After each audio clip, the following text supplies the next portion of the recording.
So my brother walks up to me and he's like, "Hey, did you hear about that train derailment and that chemical spill?" And I'm like, "Yeah." And he's like, "Yeah, are you looking into it?" And I was like, "I mean, I read a little bit about it." And then he shows me the map showing where the toxic chemical spill is headed as the smoke lifts up into the atmosphere, and it heads literally right in our direction. And we're getting warnings now that we're in the direct impact zone. And the Department of Natural Resources in Ohio says that 3,500 fish have already died since the derailment. So how are you doing? And the question I'm getting from people is, should we leave? And I'm like, and go where and do what? I mean, maybe get out for a week or two until all these chemicals can disperse or whatever before we get slammed by vinyl chloride or something like that. Yeah, it's really close to us. The spill is just to the west of Pittsburgh, and we're like 2 hours away from Pittsburgh driving. So really close considering how the jet stream travels, how the wind travels, and we'll probably get blasted by this. We'll see how it goes. Other than that, we got a bunch of other news. There was some rioting in Philly last night because it's the lowest degree of rioting you could call rioting. Fireworks were going off, people were climbing on things, police fired tear gas because, of course, the people in Philly were not too happy with the Chiefs over the Super Bowl. So we'll talk about that, plus the dancing robots at the Super Bowl show that freaked everybody out, but I thought was actually kind of hilarious and creepy. And then I think now the U.S. has shot down 4 UFOs. Technically, it's not a UFO. We know the balloon is a Chinese spy balloon, so we're not calling that a UFO. But now they're saying 3 UFOs have been shot down. 3. They don't know how these things fly, but I have good news. Maybe it's bad news. Karine Jean-Pierre says it's not aliens. Okay, so we can rule that out. And half of you are probably happy and half of you are probably upset about it. So we'll talk about that stuff too, plus a bunch of cultural issues. We have a statement from Sydney Watson as to the lawsuit she filed against The Blaze, which falls in line with everything going on in independent and alternative media. But before we get started, my friends, head over to timcast.com. Become a member to support our work directly by clicking that Join Us button at timcast.com.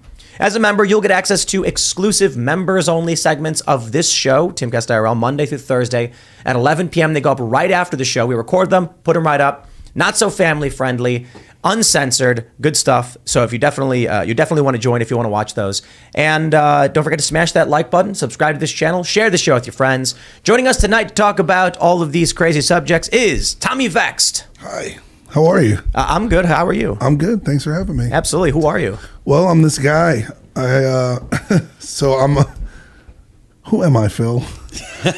me and Phil go way back. So Phil, do you know who he is better than he does? I know Tommy. I've known Tommy since 2000. We figure probably around 2005. We have have one of the same vocal instructors, Melissa Cross, who shout out to Melissa, who has given us a bunch of help. Tommy's been in many bands and been around the music scene for a long time, and he's a friend. So it's cool to see Tommy today. Yeah, surprise. It was right a surprise. On. Yeah. Cool, I didn't expect to see him when I walked in. Yeah, you walked in, you're like, whoa! And I was like, yeah, he's coming on the show. Yeah. I had no idea. So formerly of Bad Wolves, which is multi-platinum rock band, and the old band that we opened for you guys way back in like 2006-2007, Divine Heresy, sang for a band Snot. Vext back in the... We also are Eskimo brothers for Five Finger Death Punch. Yeah. We were both inside Five Finger Death Punch.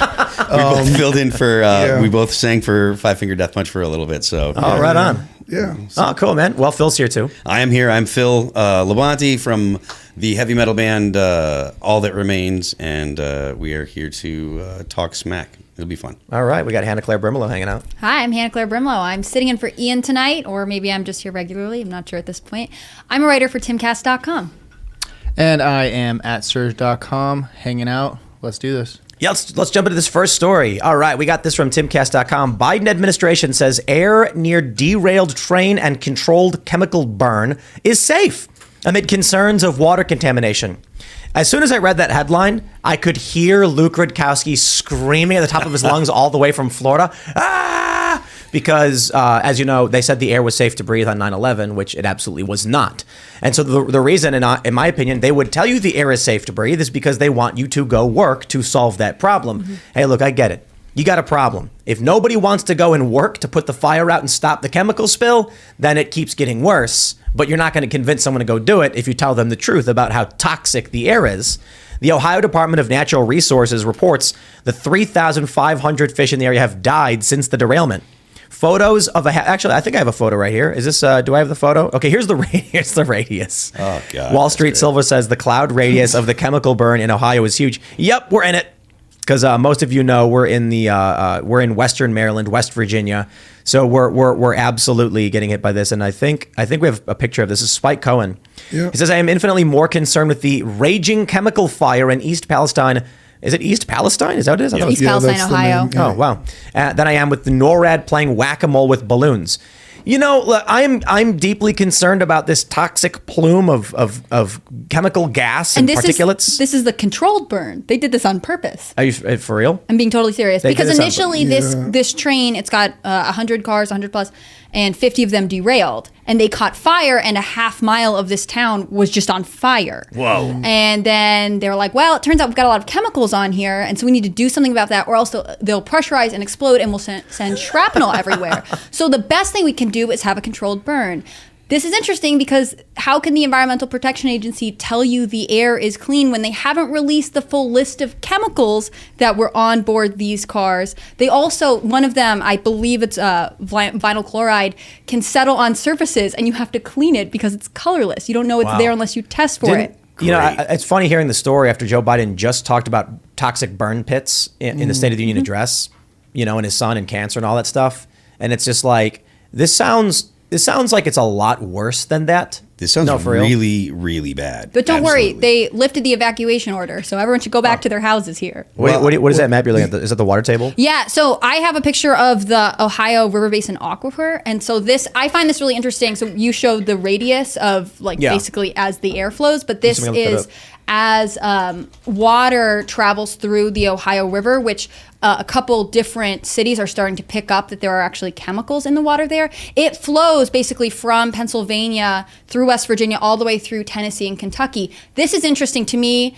I'm not going to go conspiracy here, but this is a region I have been introduced to as Pennsylvania, which overwhelmingly supported Donald Trump. It also has a lot of poverty and not a lot of great health care. Yeah. So it's interesting that as the water becomes contaminated, it's in this specific region of the country. Again, coincidental, it's where the train derailed, but... Well, it's just it's giving me Flint, Michigan vibes. It's giving me Flint, Michigan, and CDC vibes too. Yeah. You know, like this. If the You mean just government lying to you about safety in general? Exactly. vibes? Well, there's also people kids are taking a TikTok that live in the area, and they're saying that FEMA hasn't showed up, that basically people are displaced, and that they have no food and no resources. The Red Cross has not shown up, and that the churches and the restaurants are feeding the refugees of East Palestine, Ohio. We have this very low res photo of the water basin, the Ohio River water. The good news is, you know, we're right here, so our drinking water's okay. Just But that wind, so the accident's right up here. The wind is all pouring right over us. We are smack dab right on the right side, eastern side of this thing. And we don't. And there's only one chemical listed that they know of. They've No, there's a released bunch. 4 at this point, but they haven't released a complete list. Well, Newsweek says full list of toxic chemicals released from the Ohio train derailment. So This is after I published then. what is this? Phosgene used during World War I. What is this? Phosgene, The- yeah.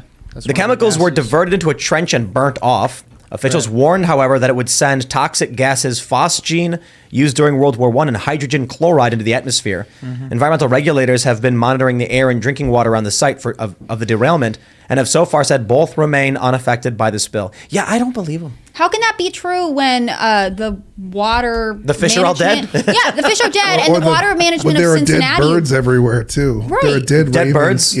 Yeah. There's people reporting there's like the birds are just No, falling. nothing to see here, buddy. Everything's fine. Well, and also, No if it's safe, my thing is, if it's safe, why isn't Biden visiting? Why isn't Kamala visiting? Right? What was- Every time we have a natural disaster, one of the fact these that two there's people no walk through. the fact that there's no significant reaction from the government blows my mind. They It doesn't don't want blow to my talk mind about at all. it. What do you mean?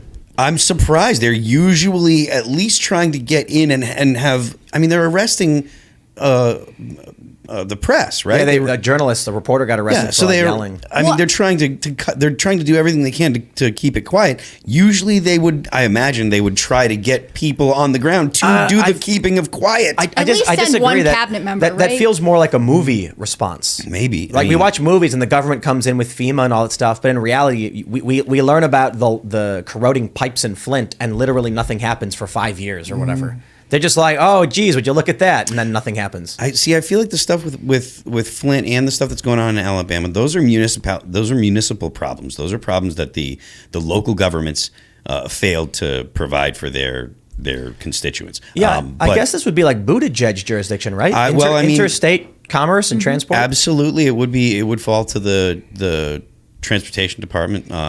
It was Buttigieg, huh? I haven't heard him comment on it at all. We get President Biden and he tells us we're going to get a Buttigieg. We all say okay, and then what, huh? He's too busy. Train blows up. He's too busy, giving his feeding his new baby. I mean, he's taking time off so they can be new dads. I could be wrong here, right? But I haven't even seen a Biden. Our prayers are with the people of East Palestine who are affected by this. I haven't seen anything. Nothing. I mean, that's pretty cold, isn't it? To just say like this chemical train is derailed and we're going to burn it and you guys just hang tight and we'll see what happens. I mean, it is the lack of response should tell everyone in Ohio what the Biden administration thinks of their safety right now. We have 2 super chats. One says, I live 10 minutes away from it and it's not great, but not catastrophic. And someone else said, boiling liquid, expanding vapor explosion, very bad. 1,001 ratio. So, we'll put it in the middle. We'll say it's like moderately catastrophic, but not apocalyptic. There was a fire chief in the area who responded to this, and he said everyone should go to the doctor and get a record of their health right now because it's the question of the long-term effects, right? Oh, wow. So maybe you're okay, you can go back to your house, but if you develop cancer or liver cancer specifically, or leukemia or some of the other things, then you need to be able to look back and say, was this because, did I have markers already, or was this because of what I was exposed to? Okay, so here we have a list from Newsweek of what contaminated the air, soil, and water surrounding the crash sites. Vinyl chloride, a colorless gas that is used to make polyvinyl chloride, PVC. It's what we use for plumbing. Plastics, and it's highly flammable. Really? I didn't know that. And decomposes to make toxic fumes. Okay, didn't know that either. According to the National Library of Medicine, it is also carcinogenic and can cause other health issues. Shocker. Butyl acrylate, a clear liquid that is used for making paints, sealants, and adhesives. It is flammable and can cause skin, eye, and respiratory irritation. Ethyl hexyl acrylate, a colorless liquid used to make paints and plastics. It also causes skin and respiratory irritation, and under moderate heat can produce a hazardous vapor. And ethylene glycol monobutyl, a colorless liquid used in the solvent for paints and inks, as well as some dry cleaning solutions. It is classed as acutely toxic, able to cause serious or permanent injury, highly flammable. Vapors can irritate the eyes and nose, and ingestion can cause headaches and vomiting. And I'm pretty sure ethylene glycol is antifreeze. And yeah. So I don't know what monobutyl means, but I'm pretty sure you don't want to ingest or inhale anything related to antifreeze. Although I guess technically propylene glycol is an antifreezing agent they use. We used to use those on the airplanes back at O'Hare. And, they say it's fine, but I would not recommend. We got crazy stories in the airport. One guy told a story about how a guy in a cherry picker, you drive around in these trucks with a big hose that would spray propylene glycol. And he once saw his buddy and he was like, hey, and he yelled at him and then blasted him with this fire hose of this orange goo. Why do women live longer? We just don't know. Yeah, no, the answers elude us, the men doing the science and research. But so it sounds like antifreeze is it can blast it up into the air too. So, that's. Wait, what happened to the guy who got blasted? He was fine. I mean, I don't know. It's been 20 years. Maybe he's got cancer. I'm like hanging on. I'm like, what happened to him? Nothing. And he got drenched and then got angry and yelled at his buddy. Okay, all right. Well. I thought that was good. You get when you're up in the cherry picker de-icing these planes, you spray it down with a 50-50 solution that's propylene glycol water, and it's hot and orange. Okay. This melts the ice and stops it from instantly refreezing. Then you switch to a denser propylene glycol, which is green, which is stays on it until it can take off, and then the wings heat up, making it so that ice can't form. So they say it's fine, but when you pull that lever on the hose, there's a cloud of propylene glycol covering your whole body because it's not just like. Do you have to wear a face mask or anything when you? I mean, usually when you're doing it, it's very cold, windy, and snowing, so you don't have to wear a mask, but you get covered in this stuff. Yeah. But they claim propylene's fine. And the interesting thing is I think they put it in food. Like you'll if you go to the gas station and buy muffins, because everyone knows gas station muffins are the epitome of quality. You might see propylene glycol listed in the ingredients. Is it just preservative or something? I guess it simulates moisture. Simulates moisture. Yeah, so like Fun. look, when you make a cupcake and it comes out and it's like gooey and moist. Yeah. But you leave it out for a little while, it gets hard. And, they mix in some of this antifreeze and then it And it never freezes. It stays gooey for a long time. Or decomposes. I mean, if you leave it I don't on your know what Then you windowsill for eat it, 3 and it goes through your years. gut. Oh. Yeah. I mean, to be frank, after this conversation, the substance doesn't sound terrifying anymore. At least, Yeah. if you put it in muffins, that's fine. But I don't know, Yeah, bro. but There's, come on, a, dude. plenty of other Oh. stuff that's there's a lot of burning. bad stuff in muffins. They used to drink mercury. in America, yeah. Also, just because they put it in the muffins doesn't mean they should, right? No, but I don't feel like I'm gonna get cancer from that particular. Maybe. that. I mean, people getting cancer, and Well, we it's don't also know. the digestion versus inhalation, right? Like, Yeah. think about asthma and emphysema. This could cause lung burn. Like, there's so many. Listen, I'm not pro Yeah. chemicals in the air or anything. That's not the position that I was taking. just one muffin and Phil switches sides. He's like, it's all gonna fat be kid okay. inside. Like, the oh, no, fat you kid know what? inside. It's fine. Fuck it. I mean, I get it. Like one muffin, maybe you're gonna be okay. But if you eat them regularly, if you eat them and it's also in all your other food, I mean, at the If you smear them on volume- yourself and light yourself on and it's fire also in your with them. shampoo, and it's Sure. also in all this other stuff. Like, I think that's the hard thing about being a consumer in America. We don't really know all of the stuff that gets put into our food that then we eat. Well, the There's no way to FDA calculate doesn't it. do their job anymore, right? Like, I just got back from Europe in November. I went for 5 weeks, and we've been traveling all over the world forever.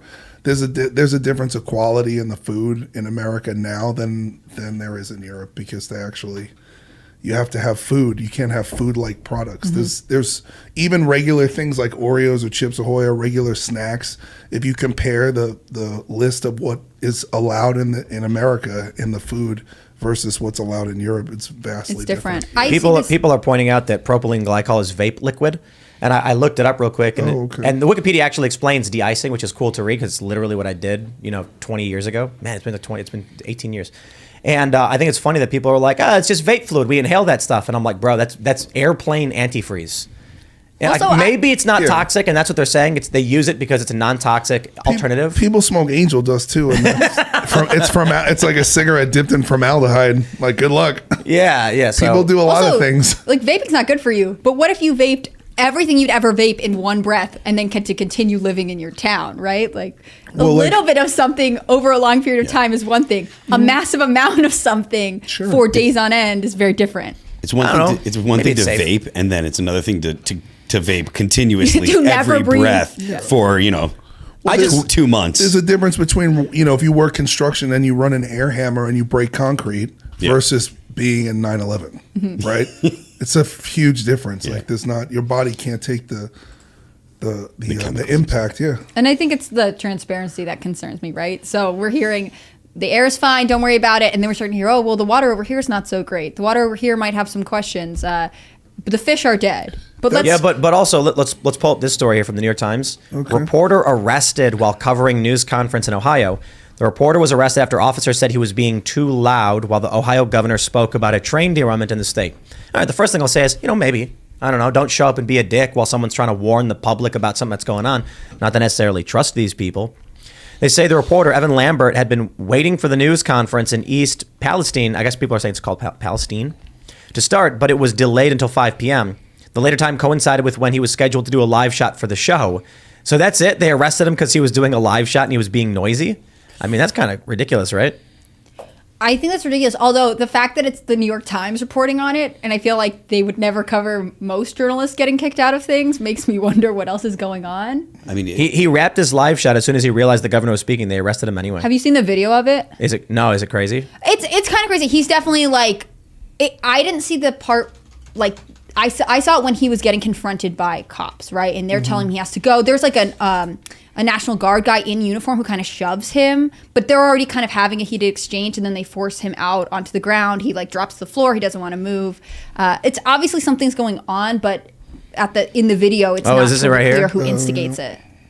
This is it? Before that, he's inside. So right now, he's like in a vestibule before, because they're obviously having. Well, I the mean, gym. journalists, they're bad people. You know what I mean? You gotta arrest them because they're trying to trying to lie to the American people, right? I mean, I agree. But not really. Kinda. Kinda. Most of them are bad people.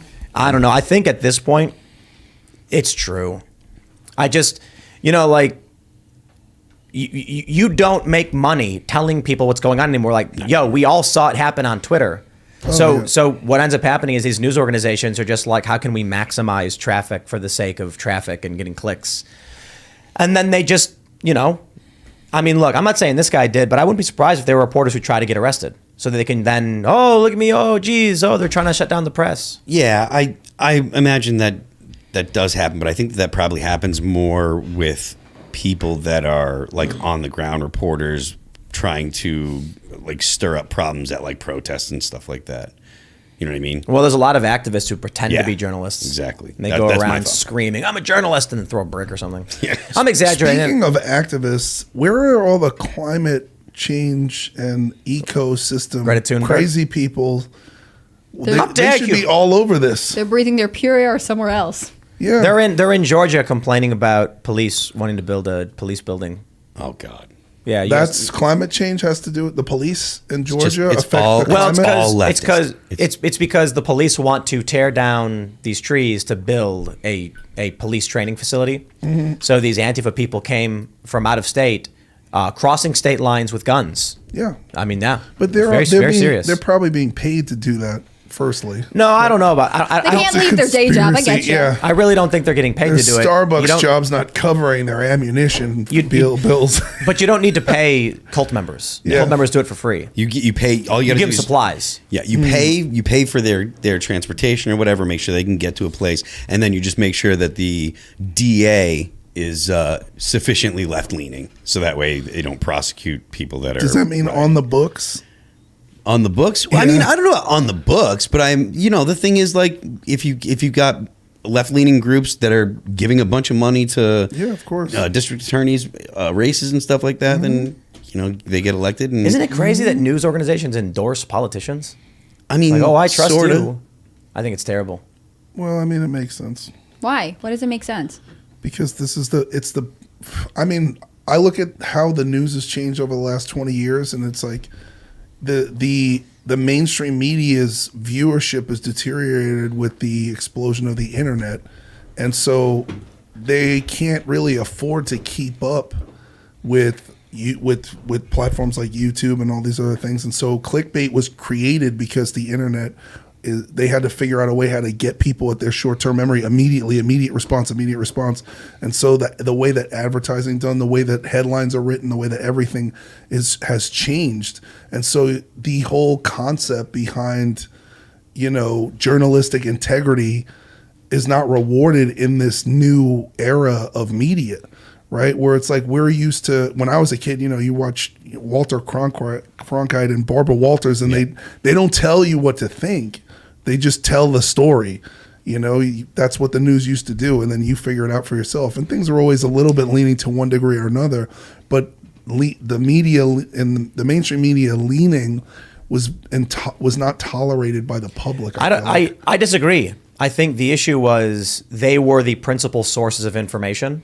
And so they always tried to play middle of the road to the best of their abilities out of fear that they would spark a controversy. So it's sort of true what you're saying. I should say I agree mostly. But the idea is like the newsroom always was motivated by maximizing viewership. And they were like, well, we'll lose 10% of our audience if we do that. Then when the internet arose and everyone got to choose their tribal hangout, they said, if we don't choose a tribe, then we get no one. And that 'Cause- yeah. And that makes people catered or made the outlets cater to the audience more. You think? Yeah. Yeah. Well, do you think that now, after all this, that people are ready for middle of the road media? I'd say maybe, but I don't know if middle of the road is the right way to view it. I think what's happening is, look, I think you get a staunchly conservative show, it will get substantially more views than a show like this. You give a staunchly leftist show, it'll get substantially more views than this, regardless of whether it's correct, researched, or otherwise. So, you take a look at the biggest political cultural streamer in the world, and it's ill-researched or not researched at all, but it's tribal, so say what needs to be said. Say what the audience wants to hear, you'll get way more traffic. say what the audience doesn't want to hear. They get mad at you. They unsubscribe. They stop giving you money, and then your company falls apart. So you gotta make sure you're siding with the audience as it goes. I don't know though. Maybe it's unfair to say because I guess this show is the highest average live audience on YouTube for the time slot. You know, there are other streams that get more viewers, but we consistently are the top live show at this time. So maybe there's something to be said about that. I will say though, you take a look at our total views, like a podcast of this show will get 400 to 500K on YouTube. We get like 100 or so on Apple and Spotify. Tucker Carlson gets around that in his 1 hour show slot in the key demo, but then he gets another couple million from the older crowd. Mm-hmm. So my question is, when that older crowd, let's just say, ages out, what happens to media? You know, like we may be relatively big, but we're a fraction of the size of Tucker, right? I think partially that there's going to be, as the baby boomers, you know, age out, like you age out of life, there will be, you know, people that will be going into the age bracket where they're paying more attention to news and paying more attention to, you know, finances and things that you worry about when you're, you know, 50, 60, 70 years old. I think that that's the kind of thing that there's a replacement by the younger generation, and that demographic is probably going to, they won't be going to your average or your mainstream news, but they'll be looking to places like YouTube as they get more interested in topics that affect them, because I think the young people don't really pay attention a lot. I think that it's a rare thing. So, and they don't have cable. I mean, fewer people have cable news. I mean, I don't remember the last time I paid for cable and had cable at the place where I live. Like, I get my news off of the clips that a lot of media companies now realizing they need to put out if they're going to survive. I also think, to your point about newsrooms endorsing people, it's been going on for like a century, but it used to be the editorial team at the newspaper. So a small subset of people who were known for writing their opinions came together and selected someone to endorse. It wasn't necessarily, although of course it's hard to separate, it wasn't necessarily the entire staff, right? It wasn't like everyone there got to say, oh, let's think about this. Who do we like for president? You know, a select group of people got to do that, and it was representational of generally the paper's endorsement. And I think now we have an even more blurred perspective on what's news and reporting and what's editorial, right? Like what we do here is news, but a lot of it is editorial. I'm giving you my opinion on something. Well, this show is opinion. It's opinion, exactly. Yeah, but like, you know, we give you some news and then our thoughts on it, but it's not like we come on the show and we literally just read facts and then leave. No, not at all. And I think that's where it becomes confusing, because it sounds like these authorities, you know, the New York Times, the Washington Post, that theoretically are presenting facts and straight news in the middle of the line, are then saying, oh, this is the better choice. It makes it sound like it's coming from an informed factual position when actually it's all editorial. It's opinion based. Yeah. I mean, the crazy thing is the New York Times has like 10 million subscribers. Still, I can't believe that. Yeah, and what do they pay, like $10 a month or something? Still, they've been growing. And that's the power of legacy and name recognition. People who, look, you can't sell a product no one knows about. Everybody knows what the New York Times is, so they want to read the news, they just buy that, and they don't realize they're being lied to a large portion of the time. Now, the New York Times does a good job with a lot of basic reporting, but when it comes to politics, they're just pissing on your face. Yep. But that's a saying, right? And all of these places are competing for the same people. I think it's a saying because you made it a saying. Oh, yeah. The Washington Post has major layoffs right now. I mean, they are competing.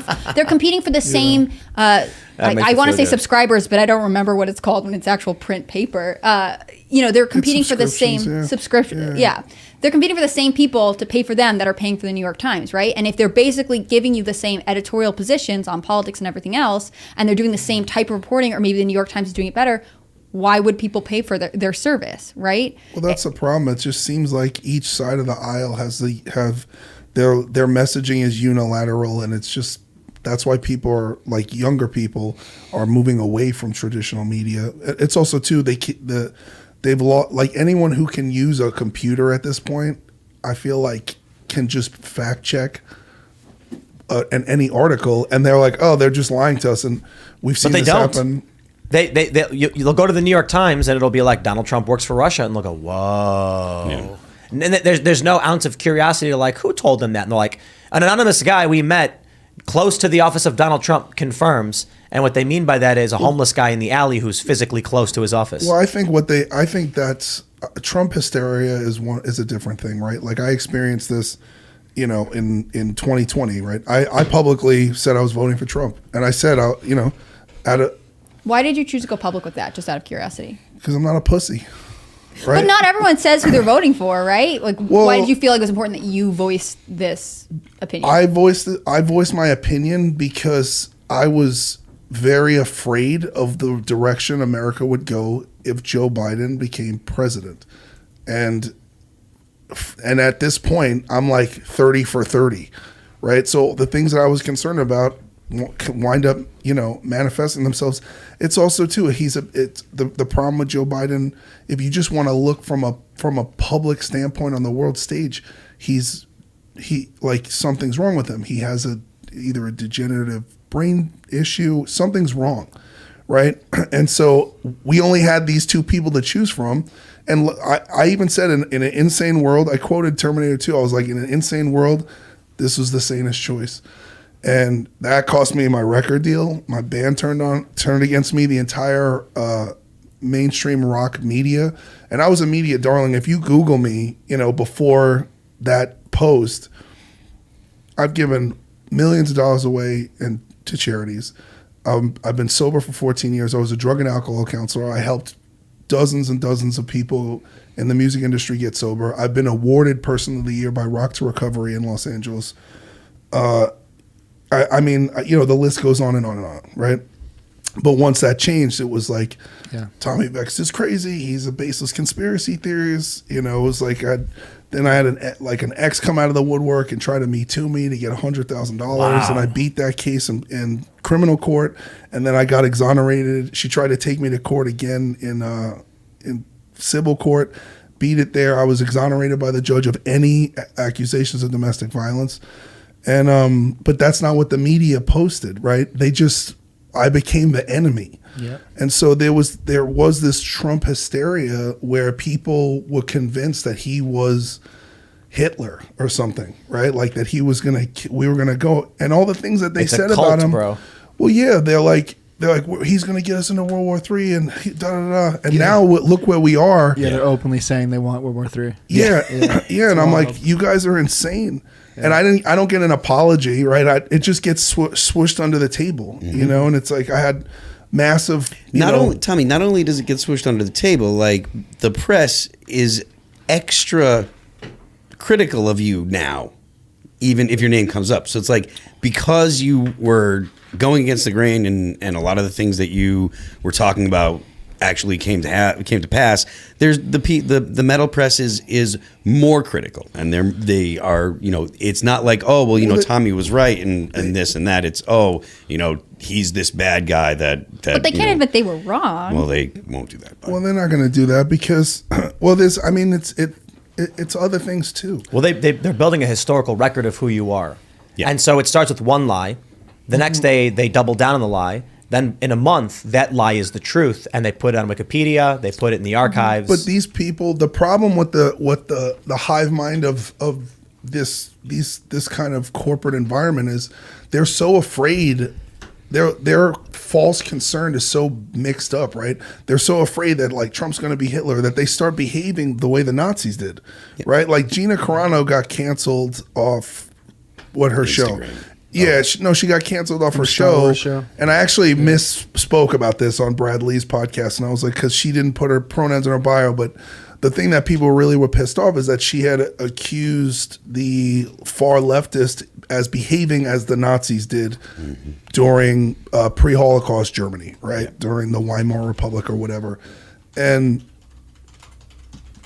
I don't think that that's wrong in the sense that, and again, I'm saying pre-Holocaust, but it's a scary thing to be a person in supposedly a free country and having your platform taken away, your ability to make a living, having lies spread about you, and the machine of the media that what they do is it's a civil crucifixion. Yep, definitely. And the thing with the Gina Carano thing, not only that, but like they accused her of doing something that she didn't do. Like that isn't like she didn't say anything that was critical of Jewish people. She didn't say anything that the Holocaust didn't happen. That everything she said was like, look, you're just treating people badly. and she made a comparison that people could use against her is really what it was, because it's not.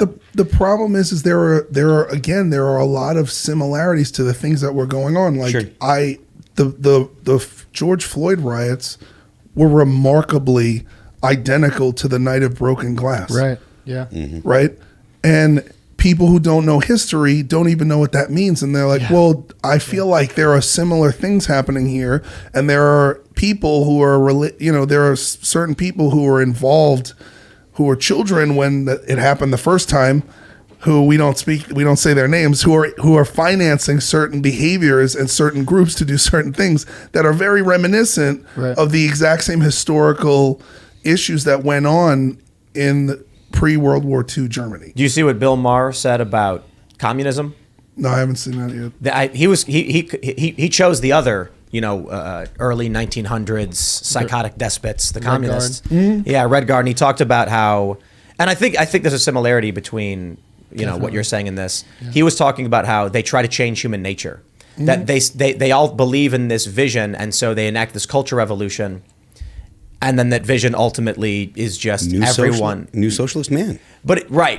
But the end result is you drum up fervor, tribal rage. You tell everybody you know who the enemy is. It doesn't matter what the ideology is. Ultimately, it's cult authoritarianism that results in genocide of some sort. Yeah.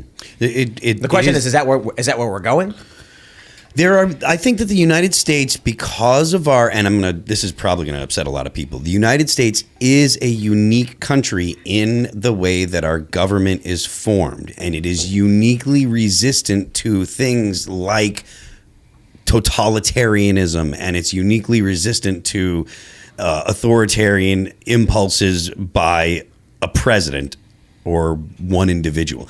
It's not that the U.S. is completely immune to it, but our republic, our Republican form of government does insulate us from that. So I don't think that the U.S. is in a situation where it's an immediate danger, but I do believe that there is an entire generation, possibly two, of people that are going to be coming out of high schools and colleges that have significantly different ways of thinking. So they don't approach the world the way that liberals approach the world. They're illiberal because they're taught to be illiberal in Paulo Freire schools. Think about where this country is going to be in 3 or 4 generations. That's the problem. Absolutely. But think about this. Think about what the greatest generation would say about all of us here right now if they were, 20 years old, right?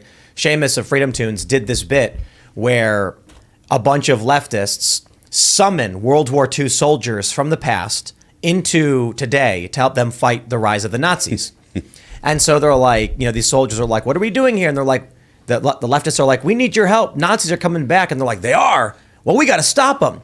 And then when they explain to the World War II soldiers what they're fighting for, the soldiers are shocked that interracial marriage is legal, that gay marriage is legal, because back then it wasn't. Yeah. It was like segregation still during World War II. And now we're going back to segregation. There are people that want to segregate schools. And, Right. Well, so ultimately my point is like the things that they thought were unacceptable or acceptable or otherwise back then are now by our standards completely unacceptable.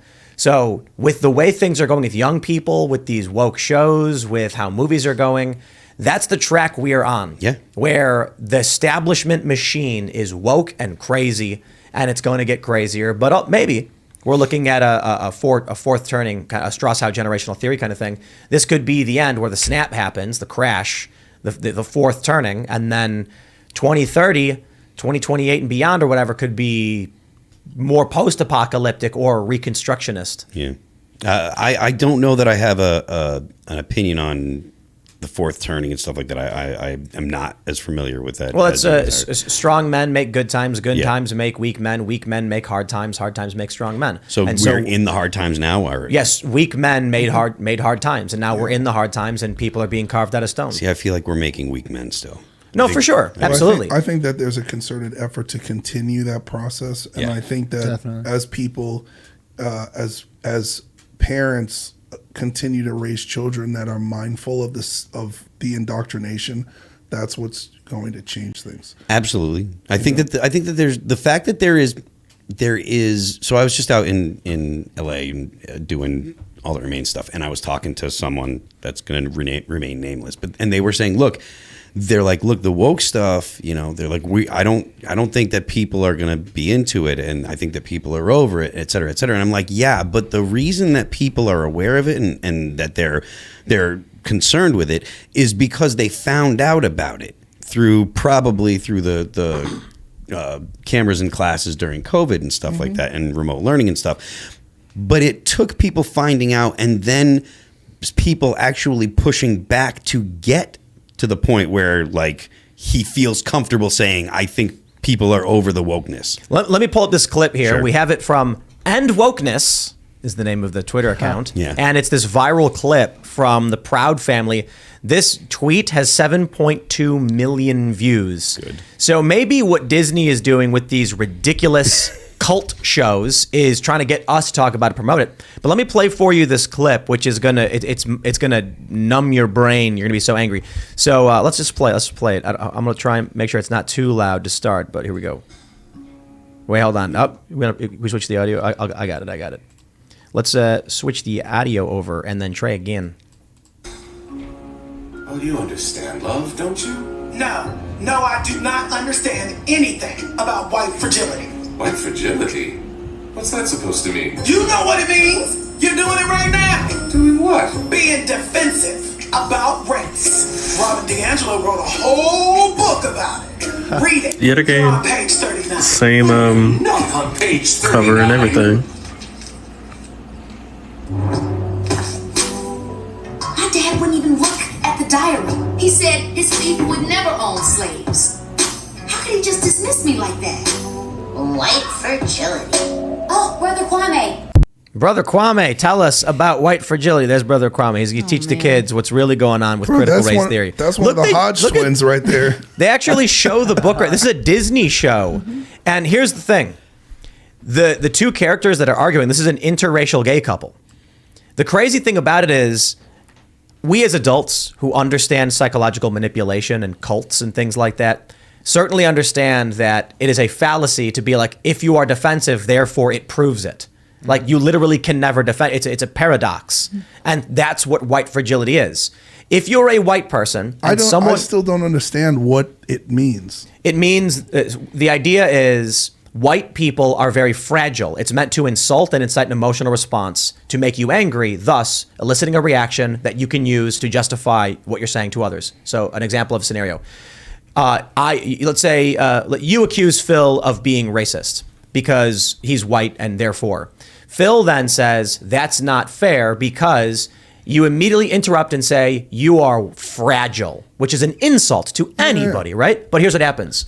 The average person gets offended by being called fragile, and then you turn to everyone and say, see, look how angry he's getting. He's irrational. It's narcissistic personality disorder behavior 101. Well, but actually what they're writing about white fragility is psychological manipulation 101. But that's what the kinds of minds that conjure this kind of double speak, and this is actually abuse. It's abuse. If you were in a relationship with a partner and they were like, I don't like that you said this way, and you interjected and said you're being fragile, you're abusing them because you're making a statement and you're intentionally causing emotional distress, and then you're not allowing them to respond, and then when they do respond, you're taking their response as an act of aggression, and therefore you're abusing them emotionally. The white fragility boils down to any attempt at explaining why you reject racism is proof you are racist.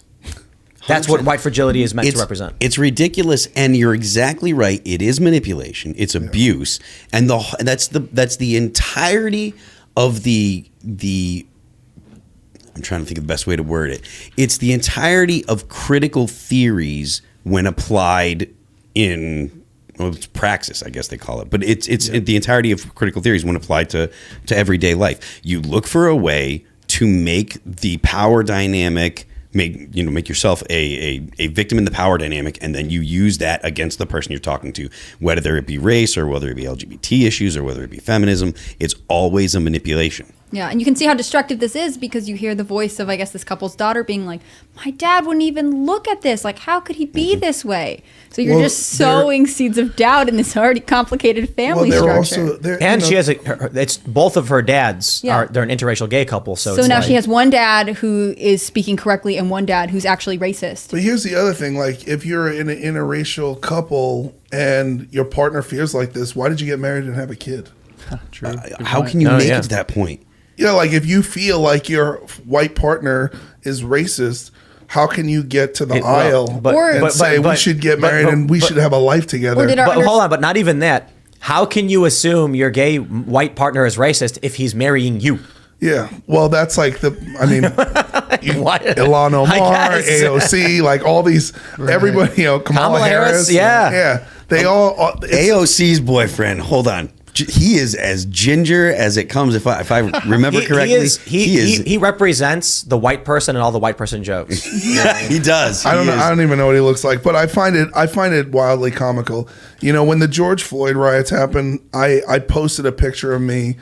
So my old Instagram was deleted, right? And I had posted a picture holding a blue line flag in whatever city in front of like 20,000 people. And I wrote this whole thing about, I'm against police brutality, but I don't need my white friends to feel, I don't need white people to be ashamed of being white. That doesn't cure racism. And most of what CRT does is not about equality. And this is what's gone wrong with so much of the leftist ideology, whether it's critical race theory or LGBTQ rights or people are, and feminism, third wave feminism, people are not fighting for equality. They're fighting for advantage.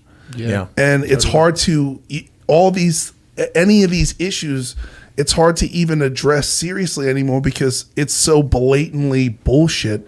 They can't put it on adults, and now they're transcribing and attacking children, and families are gonna. How do you even have this conversation with your kid? There's the intent. There's a saying that everybody's dealt a different hand, and it's about how you play the cards.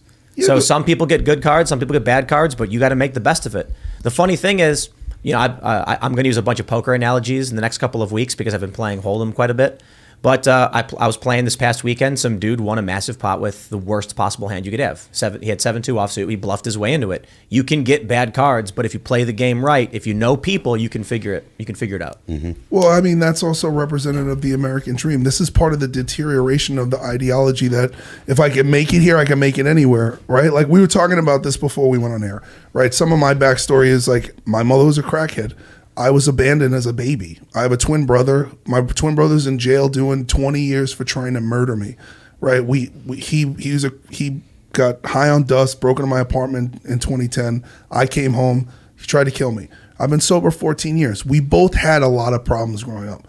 We both grew up hanging out on the streets. We were both drug dealers.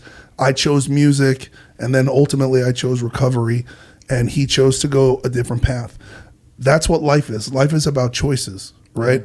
And so I'm somebody who, I know the power of making decisions and owning your decisions, and that your life is basically where your life is going to go in America is based on how much responsibility you take on yourself.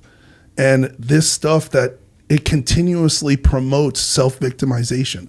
And what happens to people who continuously victimize themselves, they never achieve anything. They stay miserable and they look for someone else to blame. And you can get in a cycle of doing this. Your whole life will go by and you'll never do anything. Yep.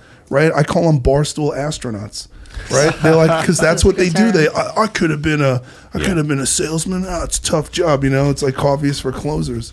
And it's beyond race, right? Because how is it that I was able to come from where I came, sell millions of records, play on arenas, make friends all over the world, have people love me, little kids singing my songs, and I take care of my mother. I financially take care of my whole family, right? And so I don't want to lose that. And I don't like this messaging for African Americans. I don't like it for any Americans because it's a lie. It is. It's fundamentally teaching white people are bad and African American people and minorities can never make it in this country because of white people. No, that's not true. Yeah. Look at every basketball player. Look at every rapper. Rap is the biggest, most popular selling music in We're out on the halftime show. The Army has rappers the now. big show. Everybody's watching the most expensive commercials, and it's Rihanna. Yeah. Like, I mean, look, I get it. This country, things used to be very racist. Yep. And the 50s weren't that long ago. A lot of people alive today lived through that stuff. And then you have other countries which are still extremely racist because that's the world. But hey, man, the U.S. is one of the least racist places on the planet. If not, it is the least racist. It is. Well, it's the most. Now that the woke people come It's in. the most tolerant, right? By It's far. like I've seen people, when Israel and Palestine started firing at each other, and I'm not even going to get into my stance on that. But what I saw online was they were like LGBTQ for free Palestine, and I was like, please, if you go there, Yeah.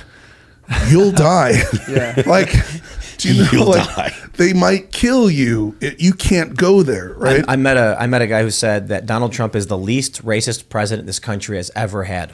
Yeah. And I thought that was funny. And I was like, even Obama? And he was like, oh, yeah. And I'm like, it's kind of weird because Obama is, half black. But he explained, like, U.S. policy and how things are changing and how you end up with Trump. And he says, like, no, I think Trump's racist, but, like, the least we've ever had. And he was basically explaining, like, he's like, we had presidents who owned slaves, man. Come on. It's not a high bar. Like, it's easy for Trump to be the least racist president. And this is a guy who didn't like Trump.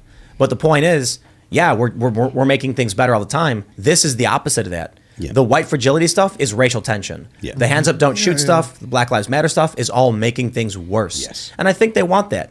I think Democrats absolutely do. Democrats and leftists want it because it allows them to sow chaos. Well, BLM has also been hijacked, right? Like, I was on a podcast last year on Andy Frisella's show with Hawk Newsom, who him and his sister started the BLM in New York. And it was originally to address the issue of police brutality against black men. He's not allowed in the organization. He's not allowed. No black men are allowed to hold position within the BLM corporation unless you're a trans man. The people that are the people that are, You're not allowed to say this because they'll come for you. the people that are most affected by violence from police, which is what BLM was started to address. The people that are most affected by it are young black men.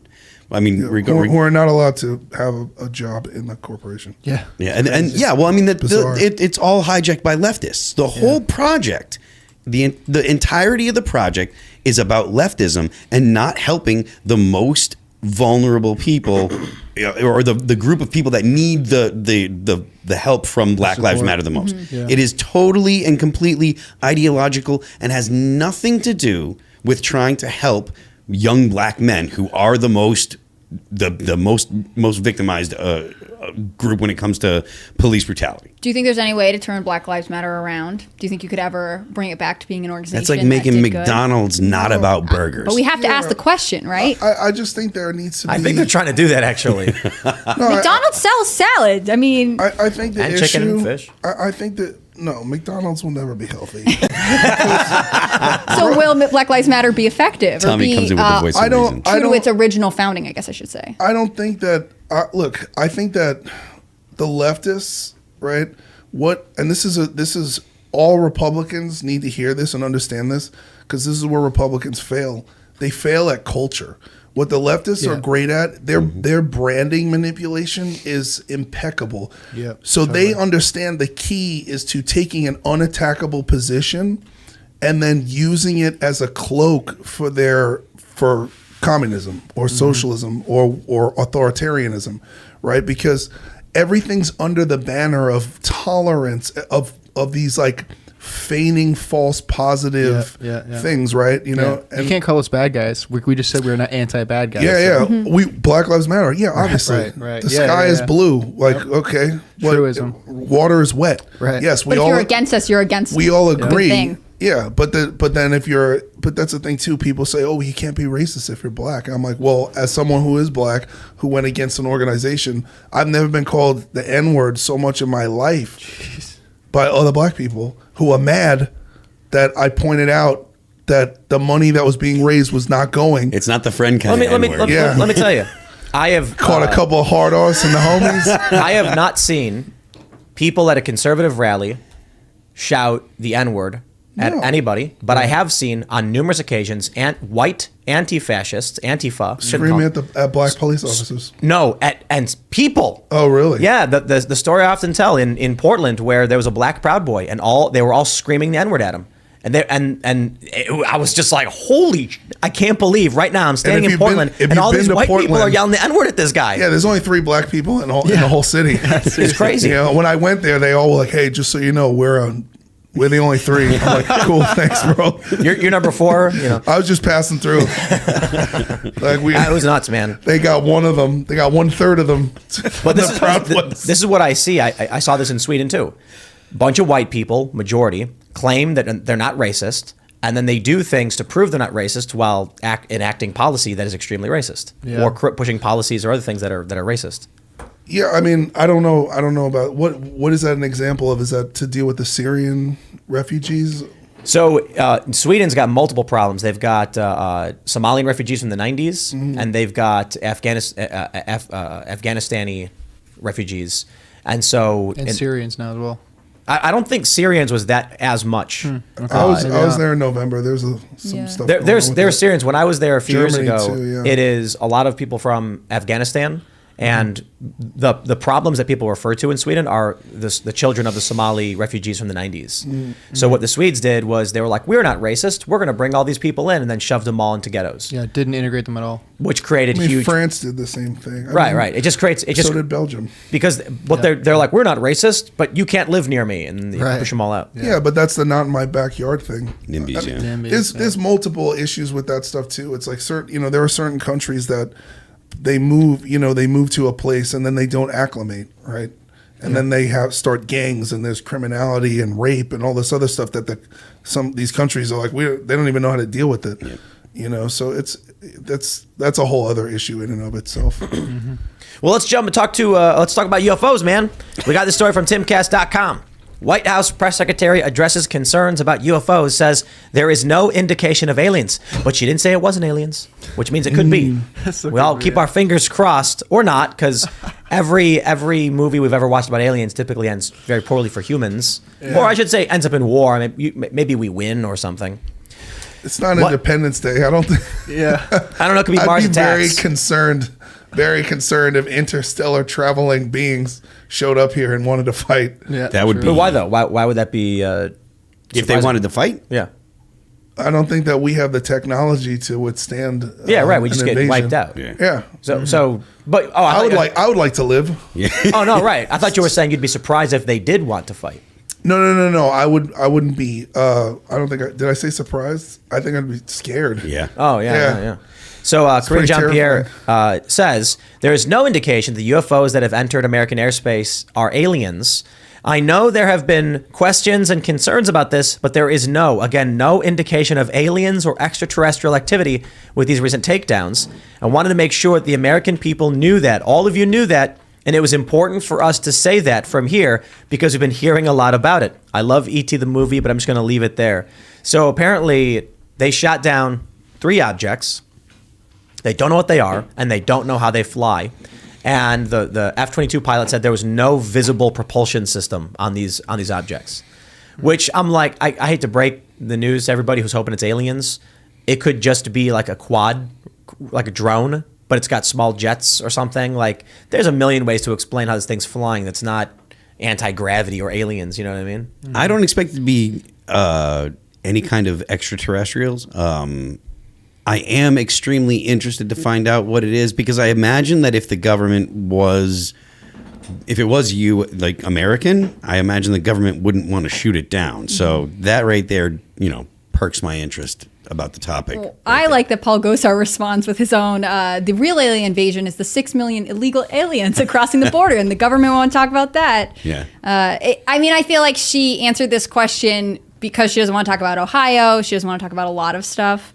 And so she'll give out this funny, I like the movie E.T. too, just to sort of act like she's one of the people. I mean, Pizzacchi was at least somewhat on good terms. I mean, people didn't like her, but she had a rapport with the journalists in the room. I don't think that Jean-Pierre has the same sort of charisma that her predecessor did. Look, when you had, under Trump, you had, say, Kayleigh McEnany.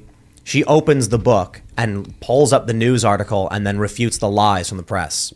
Yeah. When you get the Democrats in, they don't have any sources or information. They just lie to you in very obvious ways. Yeah, trust me, bro. McEnany maybe- was great. But so what I'm saying here is, this proves it's aliens. I kind of wish. Not really. You know, like they're coming down. They're like, you guys are having a hard time. We This are is just the other checking in. issue, right? Just from a policy standpoint, if extraterrestrial beings showed up here, we don't know if they're aggressive, and then you just kill them. Yeah. That's why I don't know. And we don't know if there's Well, more that's- of them. that's the plot to Just see what they want first. Also, that's like, the plot to Independence Day 2. Yeah. The big sphere shows up and they're like, shoot it. And it turns out to be the alien trying to save them from the other aliens. But, Right. you know. also, what do if you they do? send more? You blow that one up and they're like Independence mad Day about had it. 2 sets of aliens. Part 2. Oh, I didn't see that. Yeah, in part 2, a giant Oh, I sphere got you. appears and they're like, shoot it. And they blast it. Then it turns out that sphere was actually good aliens. I didn't even know there was an Independence Day 2. Yeah, it was not that good. We make sequels to everything. Yeah, the Yeah, reason okay. nobody wanted to watch it was because Will Smith wasn't in it. No, Mae Whitman wasn't in it. Oh, okay. She played the daughter of Bill Pullman, but they recast some other woman, and everyone got mad because she's the right age to play the character. And for some reason, they were like, "Nah, we don't want Mae Whitman." But she's like, Mae Whitman was she's in a bunch of stuff. She's Katara in Avatar, so she has a lot of fans. right. I'm kidding, by the way. okay. That's not why nobody saw it. I'm sure. Yeah. I'm sure the movie made a lot of money, but like people who are fans were just like, "What are you doing? This is Dude, there's one guy who like saw this movie and knows everything about it, and he's like so stoked. He just said like, that. yes. He's like, oh, Oh, there's yes, someone he who's a big knows. fan of Somebody Avatar, knows. and they're all Yeah. like, Tim's exactly right about this. They should not have 100%. recast Mae Whitman. 100%. Yep, you see, that proves it. All right, so Independence Day 2. So, What's the over under on this? Worst case, best. Could be Russian, could be Chinese. We just got could be- breaking news earlier that China is flying warplanes into Taiwanese airspace. So, like, the over-under on this is they do this. It's not like a new thing. It's they're just pushing and pushing and pushing. It could be that China is increasing their surveillance tech and capabilities because they're getting ready for a full-scale military conflict. So it's like, we've not seen these weird vessels, these UFOs before. They're deploying them now, basically as you ever play Warcraft? What you ever play Warcraft? What was it, the Eye of Kilrog? Was that what it was? You guys in the chat can help me out with this one. So it's you know what it is, the game. You build a little base and then the other base. You can send a floating eye to go look around and see what your enemy's doing before you attack. That's what it sounds like. Yeah. Simple, Just recon. simple. A recce. They're sending out the gear. We don't know what it is. Spying on us, stealing our data and information, maybe even injecting viruses into our facilities. Because then, you know what I think's going to happen? I got to be honest. If war breaks out, everyone expects, nuclear missiles to like launch out of the ground and fly through the air. I bet what happens is as soon as a country declares war, every other country hits the go button on their viruses they've installed in all the Oh, man. deep infrastructure for all the other countries. Everyone's power just goes out instantly. Something like that. Factories all shut down. Nuclear plants blow up.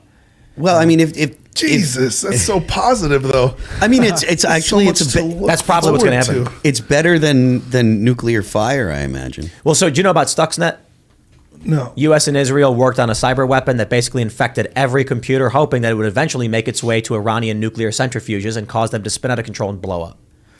So if we know that happened, I'm willing to bet China's got viruses in U.S. systems we don't know about. We got viruses in their systems, Russia, etc. It's TikTok. It's that Spider-Man meme. Every TikTok Yeah, it's account Spider-Man. is going to spread to every computer, and then your Could phone's be. going to kill you. Look, be. Wait, anybody, hello? anybody that has a Cisco router, They might be able to blow your phone up speak up. remotely, yeah, Possibly. cause like an energy drain or something, cause it to overheat. Who knows?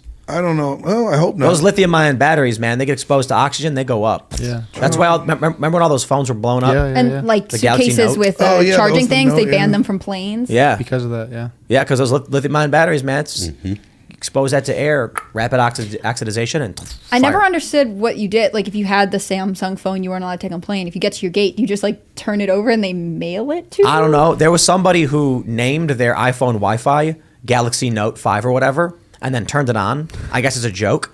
Then when people saw the Wi-Fi with the name, they shut the plane down, and they're like, "Nope, we're not flying until we get this plane off. All right, we get that phone off the plane." Crazy, right? It's a crazy world we live in. It's such a great joke. I love No, it. I think war maybe I What think kind that of war, Tim? a world war. I think that if China is likely to make a move, I think that now is a time where they would be likely to do it, because the U.S. is not in a position. Like China has said to the U.S. the first time that Blinken met with his Chinese whatever the equivalent. Real quick, just this is breaking news. In the past about 15 minutes, there's an active shooter at MSU near Berkeley Hall, Michigan State University. Police have asked students to secure in place immediately following shots being fired. Police are active on the scene. So if that affects any of you, just wanted to make sure I noted that, because we're getting people in the chat mentioning. Anyway, sorry to interrupt, man. I thought that was be important if anybody was nearby and needed to hear that. Well, that is important. If you're at the, I'm looking at it now, Michigan State University. Yeah. Yeah. So. Yep. But you don't have. If you're there, World War III is not your immediate concern. Yeah. For the rest of us, Yes, the for the toxic rest of us. chemical spill comes first. Yeah. And then wokeness, I guess, because that's the order we told these stories in. And then World War III. The situation with China is fairly ongoing. The tensions have been high over Taiwan for a while now. So yeah, but I don't know. Maybe this is it. Yeah. Maybe like they know that we're trapped in Ukraine, and if they're gonna move, they got to move now. Like I said earlier, they had told Blinken that the U.S. is not. They do not believe the U.S. is negotiating from a position of strength, and this is the way that China behaves when they don't believe that the U.S. is in a position of strength. They are going to push. They're going to prod, and they're going to see if it makes sense for them to take Taiwan, because they intend to take Taiwan back. This is not an option to them. It's just a matter of when. So, Yeah. I think China is such an interesting adversary. I wrote the story today about how the U.S. Issued a "don't travel" and if you're in Russia, come home immediately alert, but also said we can't guarantee that we're able to offer you transport home. So figure it out immediately and also get back. But the Kremlin's response was like, "Meh, they've issued these alerts before." I mean, the U.S. says this kind of thing. I can't imagine what the conversation China is having with its own people about the way we react to the balloons. Like we didn't shoot one down. I can't imagine that China would not have taken this kind of action if someone else floated a balloon across their country. It seems like, I think we were on with Jack Posobiec, who said they're doing this to see how we react. And I personally, and I think the senators from Montana agree with me, I think we reacted too slowly. I don't remember his name off the top of my head, but one of the federal officials from Montana said, we took care of the balloon a continent too late. We knew about it before it reached U.S. airspace. We saw it coming and we didn't do anything. And that's a pretty powerful message, not only to send to your people, but to your adversaries, right? We couldn't get it together. This is funny. Vice has an article that says the conspiracy verse thinks fake UFOs are a distraction from a disastrous train derailment. Accidental environmental activism from a surprising source. It just goes to show that these people really do not understand anything about the people they insult and smear every day. Like the government lied about the quality of air on 9/11. They're probably lying now about what's going on in Ohio. Like, but you're a conspiracy theorist. You shouldn't care about the environment. It's like, okay, you're lost in the cult. Yeah. You live in a weird world, man. I know tons of very intense conservatives who really believe in protecting the environment, right? It's our big, great resource. I think the left has this idea. Everyone who lives on the planet should care about the environment when it comes to like oil spills and nuclear explosions, chemical or China's burns. massive plastic fucking island in the ocean from their fishing nets. You're right, but in addition to that, like to Hannah's point, hunters and outdoorsmen tend to be conservative, and those people and hunting organizations, the NRA and stuff like that, they do a lot of work to keep natural resources in conditions so that way hunters can go out and hunt still. The preservation of natural resources is something that is extremely close to naturalists and hunters and sportsmen and stuff like that, fishermen. That's and they do a lot of really good work, not just chaining themselves to trees or trying to get in the way of developing land. Hunting and fishing your own food is probably the most green thing you can do. Yeah, it You know is. what I mean? Because it's like, you've seen Pierce Morgan ripping apart people, like, talking about how much actual destruction is caused to bees and voles and animals who, and all the wasted gas on flying avocados and almonds all over the planet. And the plastic and the shipping materials. And all and the amount of biodiversity that has to be destroyed in order to live a vegan lifestyle, and they don't it doesn't equate to them, right? Because they see the PETA videos and the factory farming, which is not right either, right? If I go to a butcher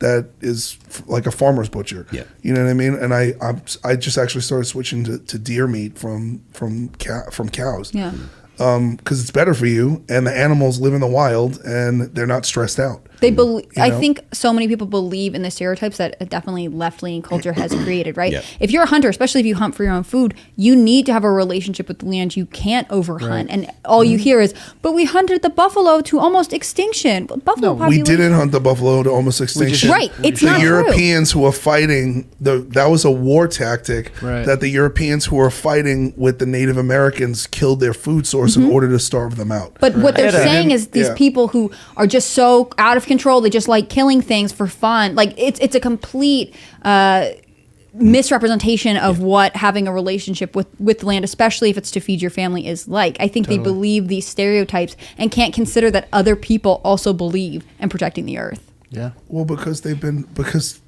everything they consume is created by the companies that produce the products that they're shoving down their throats. So the faulty ideological nonsense that they have consumed and believe in is beneficial to the corporations that are manufacturing not food but food-like products that also give you cancer, that also make you sick, and that also will turn you from, and like it's the FDA, the Food and Drug Administration.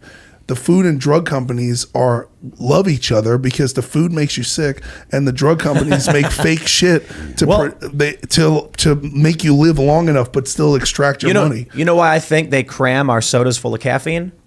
What? You eat all that garbage at a fast food restaurant, and all of a sudden you feel groggy and tired. So they give you psychoactive stimulants to perk you back up. Sugar. When I'm sure anybody who eats healthy can attest to this.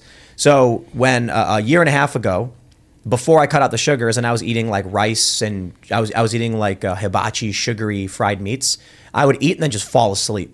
And then I'd wake up like, oh, I gotta go do the show. We call that the itis. That's right. But guess what? When I got off all that garbage, today for dinner I had venison meatballs.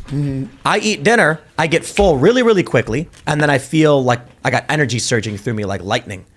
When you eat garbage, you get tired, so you just guzzle down the psychoactive stimulant, keep you going. But how many people prioritize eating healthy and especially eating fresh foods in their diet, right? It's changing. It's changing, and I think that's good. It's trending. Like, here's a perfect example. Social media, good.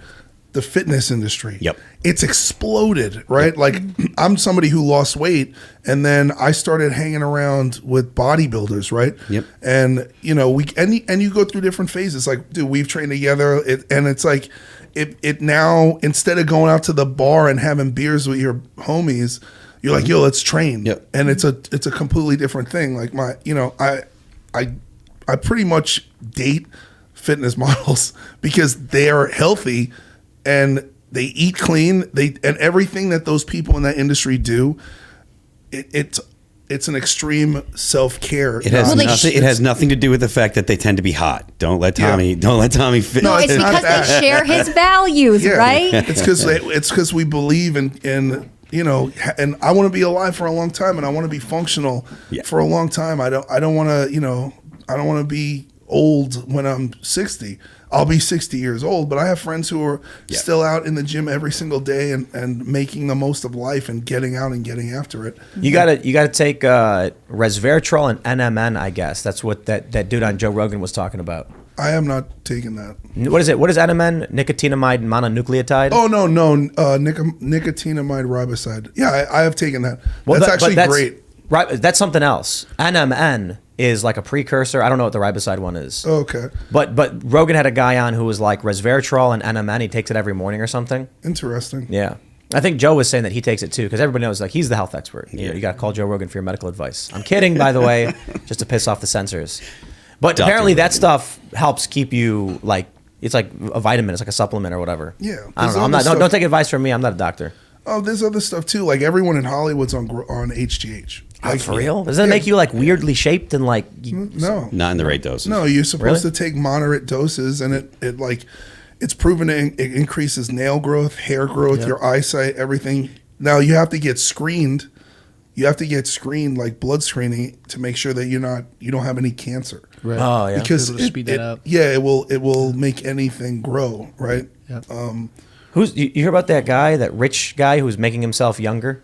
No. Super rich dude has like a team of scientists working on his body. Yeah. And he only eats what they tell him to eat from his blood test, and he's vegan. And he like de-aged his heart. He's like 40 something years old, and his heart's 18 years old now. From Yeah. not eating meat. Well, not from not eating meat, from having a bunch of scientists poke and prod him and tell him how to live his life. Yeah, develop the best diet, whatever's good for all He's kinds literally a of situation. guinea pig. Yeah, But he's spending $2 million a year on it or something like that.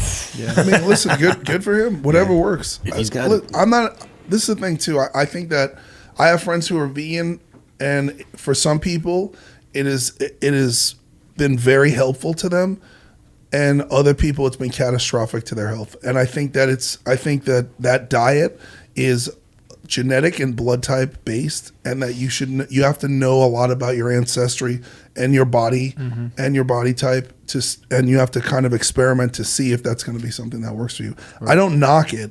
I tried it, and it was, my health absolutely collapsed. Doing vegan. Yeah.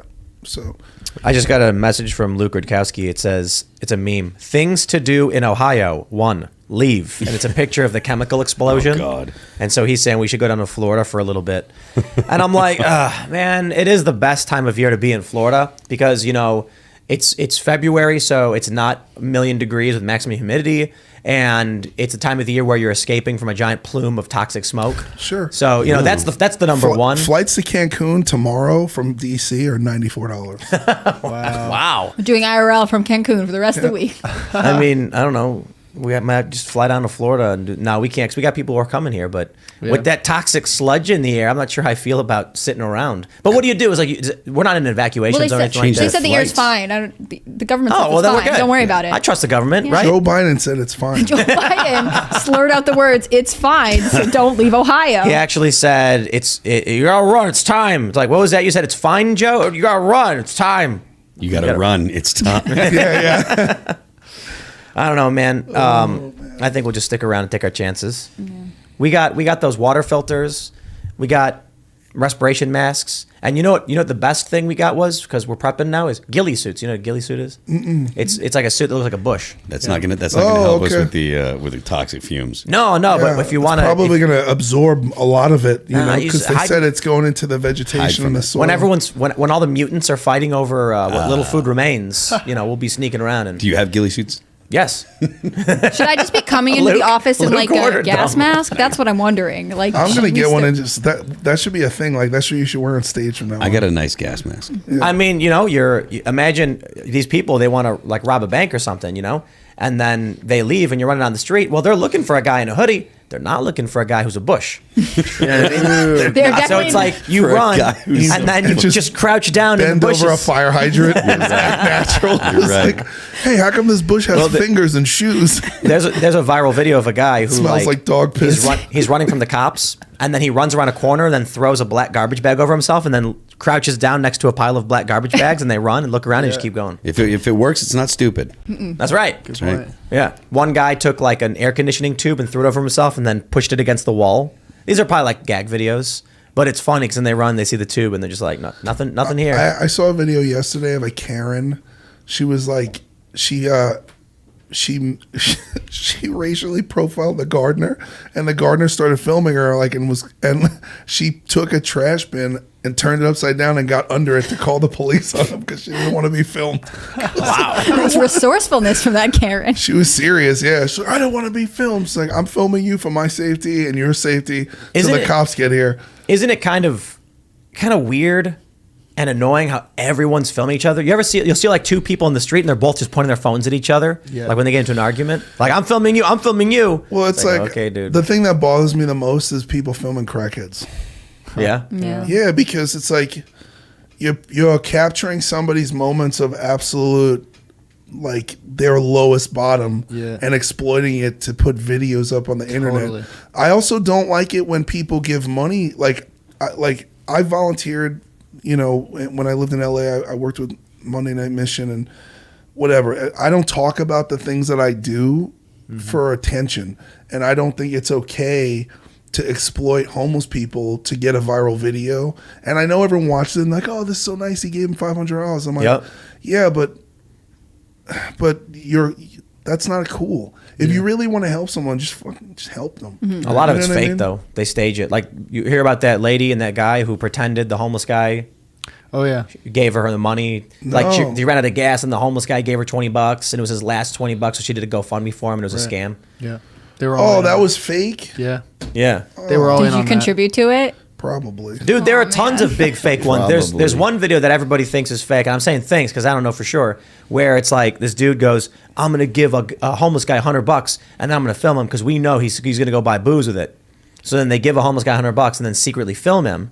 And they're like, where's he going? And they're following him. And then he walks into a liquor store and they're like, oh, we knew it, man. And then he walks out with a bunch of bags and they're like, wait, what is that? What's he carrying? And they follow him and he goes to a park and starts handing out food to other homeless people. And they go, oh, geez, oh, man, oh, we were so wrong. And then they go up and they're like, bro, that was the coolest thing. Someone did a video expose where they showed Google Maps of where the guy was when they gave him the money and where he bought food from. And he walked past a grocery store to go to the liquor store to buy food. It's staged. If he was really buying groceries, he'd go to the grocery store, but it makes for a bad video because seeing him go in the liquor store is building suspense. Yeah, One big gimmick. Everything sucks. Everyone sucks. The other Wait new till thing they is, deep like, fake it, bro. Well, dude, we were talking about fitness and like what's going on now is like there's the new terrorists at the gym are girls on TikTok and they wear these scantily clad outfits, and dude, the whole industry, everybody in fitness is just like, oh god, these people suck. And they stand in front of dudes with the camera angle pointing at other people working out so they could say, and then make videos like, oh my god, this guy's looking at me like, oh, I can't believe I can't even go to the gym. And so one girl had a viral video of this and everyone's like, oh my god, like, oh, so I can't believe this. And then she got doxxed by Joey Swole. Oh, and wow. she had an OnlyFans. She's like, Oh, did she? Oh she did. I yeah. remember She's that. like on OnlyFans, completely like spread eagle, But on just like on what platform she gets likes because she's a victim, right? Because men are inappropriate, whatever else. On the other one, But this it's is the sort of problem opposite. with this is the issue with third wave feminism, right? It creates this this kind of, I don't know what it's called, this hypocrisy cloud where the simultaneous, you know, I always say this, there are no sex workers who can be feminists, because if you're a female sex worker, your entire life is financed and paid for by men objectifying you. So how can you say we have to stop men objectifying women and yet profit from it? You're the same as Al Sharpton selling poverty and the black experience in black America to black people. You can never make it. Give me some money. I'm going to fight for you. There's sex positive feminism and sex negative feminism. And the sex positive argument is women can choose to do whatever they want. It is a man arresting a woman because she chose to do a thing is anti-feminist. But then you have sex negative feminists who are like, women being objectified proves that the patriarchy, blah, blah, blah. So it's like, pick which one you think is the real feminist, and then, you know. Yeah, but that's the thing. It's like, okay, then just have a world without men and see how long sex work lasts. No, it See won't. how much money you're going to get out of I'm the gonna tell lesbian you, out of the lesbian community. They're not giving it up. I have never heard of a lesbian picking up a sex worker in my life. There's no way you that's can't not say true. you're. I mean, there- I've never heard of one. Yeah, no. There are there are lesbians who are sex workers who take men's money too. No, I'm saying, yeah, like, they don't care. Patronizing sex workers. Like, I've never heard of it. I think what the strange thing about third wave feminism is that they just want to stay in sort of victim mentality, right? Like, it's not empowering at all. I don't understand what we're doing at this point. You're feminist. It's financially empowering. That's all. That's what happens. I don't think it is. I feel like more women went to college, so more women have student loan debt, so more women join the workforce. For what? Like, none of their arguments panned out. I don't think that third wave feminism generated a better cash flow for women. I don't think it improved their lives the way they claim they did. It is like a complete bad bill of goods. Well, I just think that it's two separate things. That I don't see intersecting. Like, that's what I don't see. I don't understand how, it's like if I went out, it's like if I said I hate white people and I don't want white people to buy my records, and then white people stop buying my records. I was like, man, I can't believe you guys are so racist. You don't support me anymore. It's like, what are you talking about? You literally just told everybody who supported you that you hate them and not to support you. Yeah. Like, well, I didn't mean stop giving me their money. Like, it's, but that's the ridiculousness of this, of going in and trying to exploit, on one platform, you're trying to exploit your actual base. But the the thing is, like, so when you're talking about like old school feminism, like second wave feminism, no, that's Camille different. Paglia, like they wanted the responsibility. They were saying, we know the danger, we know the ramifications of saying that we want to go out without a chaperone and we want to be treated like men and we want the same. They understood what they were asking for.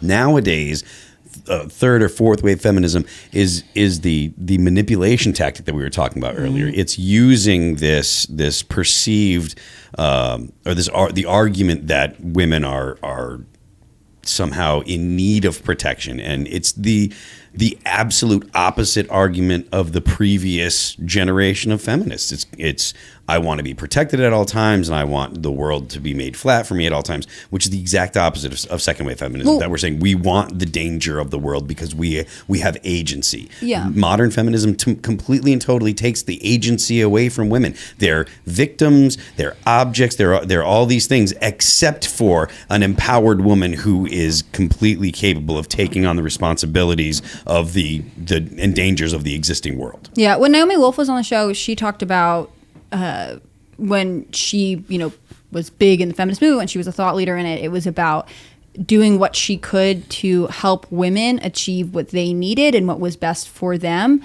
uniquely as women, right? And now third wave feminism has evolved so that we don't really know what a woman is, we can't really define anything, and we can't come up with a common goal. I think that there's a denial of what is inherently feminine and what makes women unique and an asset to society in the way that they portray third wave feminism today. Feminism, the way that it was understood 20 years ago, is now a conservative perspective.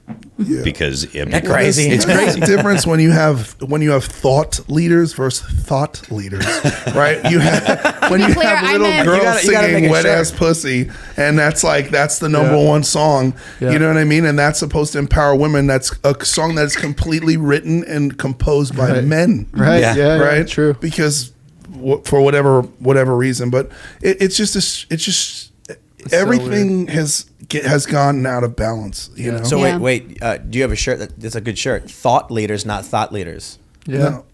But You gotta You make. should. no, just that's you. That's all you. Well, whoever's listening. Call Naomi Wolf. I've got a merch idea for you. Yeah. Thought leaders, But that's the not other thought thing too. leaders. Like I look at like Patreon and OnlyFans, the trillions of dollars that have come in from that. I wonder if that's off. I wonder if they count that in to the financial brackets when they're talking about the men and women. Women don't make the same wages. I'm like, if you probably factored in. I know girls who make $250,000 a month on OnlyFans. Yeah. $250,000, and that's not even, the top. You're in the top 3%. That's also a lie. They're just lying to you. That's not real. That's to get you to continue to engage in posting your asshole. Can I say that? Oops. All right. Sorry. And no, but that's the thing. It's like everybody wants. People say, "I want this," right? They like, I want equality.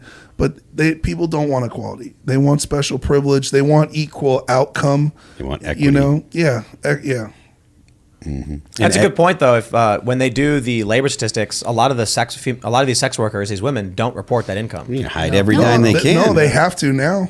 Yeah. Well, OnlyFans can't do anything about it. Yeah. But that's like digital sex work. But like a lot of high-end escorts not going to report any of that. Oh no, of course not. And why would they? And I'm not talking about like night. What do they call it? Ladies at night or night walkers or anything like that. No. Talking Like about in L.A., I dated one in L.A. There are. I didn't know this, but this is why one of my previous relationships ended because my girlfriend that lived with me was escorting for a celebrity and got caught, and I just moved out. Wow. Right, and then later she was very upset that I had moved out and tried to bring false charges of domestic violence against me, which I beat in 2 cases. And this is the kind of wrath you have to do that you get punished for if you don't tolerate this mental illness. You know what I mean? Of I'm a strong, independent woman, but I'm also, I could do whatever I want, and I don't want to be questioned, and, you know, I hate you, don't leave me. Well, I don't think they want any nuance, right? So I bet, you know, female bartenders, right? I bet they out-earn men completely just on tips alone. Not just you bet. That is definitely. This is science based off Phil. Yeah, No, they do. There are industries where women will have a competitive advantage over men, where you don't have to take your clothes off. I'm just going to put it out there. I think that there are Hooters. Sure, There's no right. male Hooters. Yeah, true. I think they want there was like an attempt to get one, but it probably went out of business because. There's no place for me to be a plus-size male model. No, you know what they need to do? Come on, feminism, hold get on it. I got it. Somebody do a male something. version of Hooters is a bunch of dudes wearing flannels and they're With assless chaps. No. Hooters. They're wearing blue jeans and flannels with their sleeves rolled up, and you got to be fit. And then they serve women while, like, you know, showing off their forearms. That No, they also they clean, install they lights. wash windows. They Yeah, fix yeah. things. They fix things, fix for things. sure. Yes. So I think we talked about this on the show like a year or two, like 2 years ago. The reason why male strip clubs aren't as prominent or effective, and it's because women aren't attracted to submissive men. So a man on stage dancing for women is in a submissive role, and it's not attractive. Well, So Magic Mike does real well. Like the Vegas shows, I had a buddy who danced at Magic Mike, and it's like it's No, of themed, course. and it's after a But- movie that has a different Sure. kind of storyline. You know what I mean? But what we're saying is 80-20, right? So female strip clubs are the dominant. Yeah, and, yeah, of and, course. and some women exist who like seeing dudes dance around, but Yeah, not yeah. the No. majority. So you got to make a version of a male strip club as a guy on stage, like building a deck or something. You know, like women watch a guy roll up his sleeves and just get sweaty, like changing a tire on a car or something like that. Yeah, or like playing with puppies. Like, instead of hiring a male stripper to come to your bachelorette party, you hire a man who then comes and, like, finishes painting the walls. You hire a and, like- contractor to come and do work. Yeah, And he's I just would ripped. just do that anyway. I'd be like, I'm like, all right, boys, like the strippers are here. They're like, all right, 10 grand and we'll do anything. I'm like, cool. That's the laundry. Just sit back. Ladies, the I'm like, contractor's here, and the guy comes in. Yeah. I'm gonna reframe this wall real quick. Just watch. Rolls his sleeves up, and they're You like, just, "Oh." at the beginning, you just hand him a list of things you need to get done around the house. And at the end, you're like, this is amazing. I mean, I think to your point, that yes, the Magic Mike strip shows in Vegas are model after movie. I also think that women will go to those things because it's like, we're on a bachelorette trip, we're on a Yeah, yeah. vacation, when they are acting not like themselves, Yeah. which I don't necessarily think we should encourage. Like, the consequences still follow you of your behavior, even if you're out drinking. Well, it's right? also, they're not actually strippers. They are dancers, and it's an interactive dance review. It's not the same. Yeah, So it's a show. It's yeah, it's a different thing. I think I used to know a lot of people who are into burlesque shows and go to them, and like, it's not that they are looking for the nudity; it's that they're looking for the theater and the Right. spectacle. I think modeling is like that too. Like, look, like there are severely obese models that are plus size models or whatever that are making sick money. Racks, You're talking yeah. about like $1 million Yeah, a year, easy. and I don't see any fat dudes getting that kind of love. Rihanna, her men's underwear line, she has plus size male models. Oh, you know. Just in There's case also we're that. interested in applying. There's that shop. I don't know if Text it's new. Rihanna. What's Bitch that? better have my money. You know that fat chick shop, Morbid, I think it's called? Torrid. Morbid. No, morbid. Torrid. No, It's- torrid is sounded close. no morbid. No, morbid is like Morbid Angel. Torrid death is metal band. You go to the mall and there's a shop called Torrid, and when you walk by, it's just like the mannequins are morbidly obese. I thought it was Lane Bryant. No, that's another is it? offshoot. Yeah. I doesn't saw. have Wasn't the there like pun. a Victoria's Secret ad, and it was like two non-binary obese people? Yeah, something like I don't think that was. I think that No, was that was Calvin Burberry. Klein. It was Burberry. That was Was Burberry. it?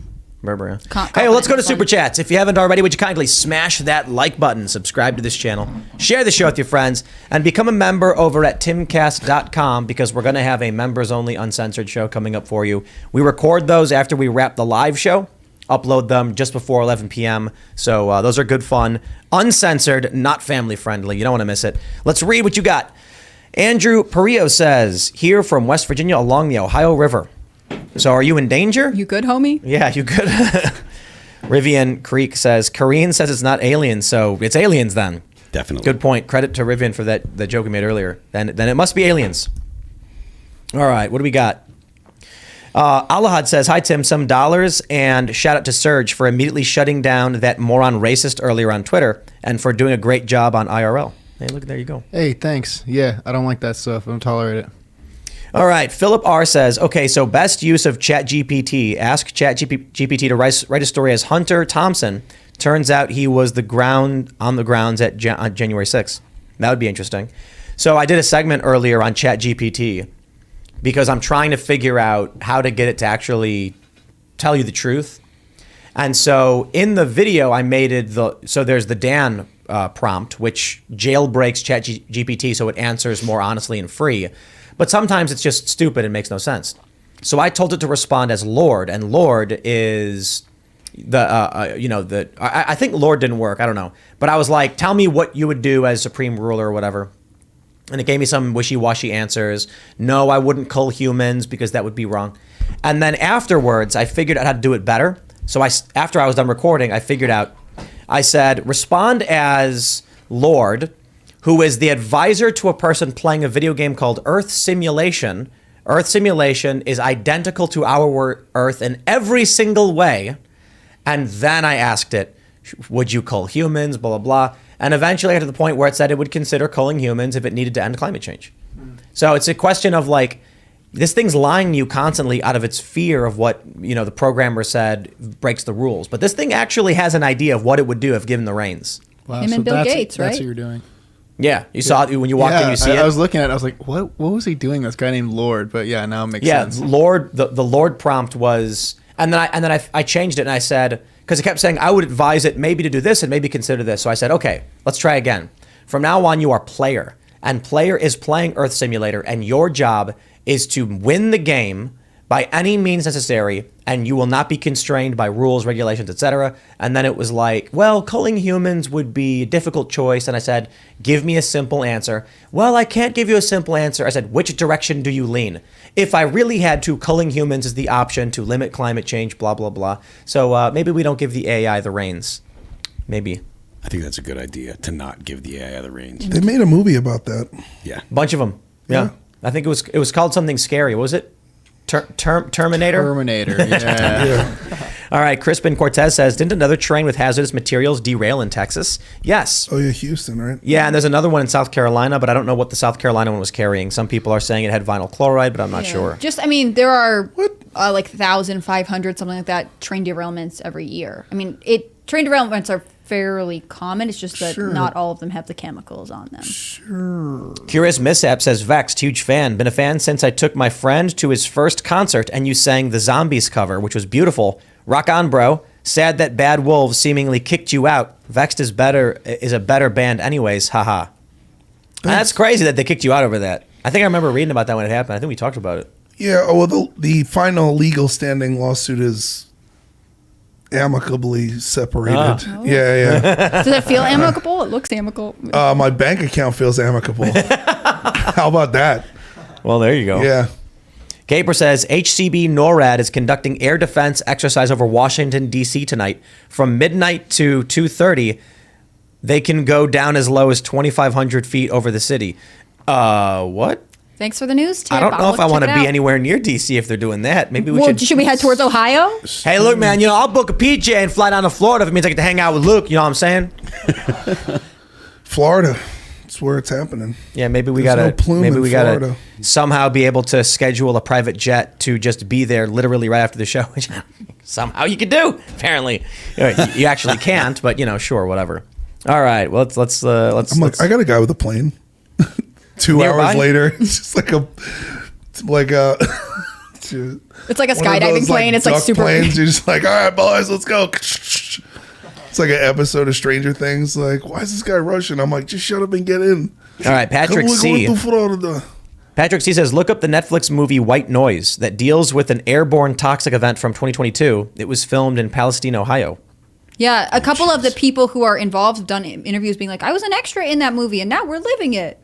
CNN ran an article like that today. Oh, yeah, I kind of feel like we live in a simulation. Wasn't it Adam Driver in that? Yeah, was that him? Sure. I think so. I think people are mentioning that too. Yeah. Doesn't it feel like we live in a simulation? Yes. You guys want to know why I think we live in a simulation? Why is that? Because on Saturday I went to the local casino and I played Hold'em, 1, 2, no limit, low stakes, really cheap stuff. I got 4 of a kind twice and 2 straight flushes. And there were people who were there, like I've been playing for like years and I've never gotten, you know, like, that kind of hand or whatever. So just like, I don't know, it just felt really weird to all happen in one day. I won a lot of money.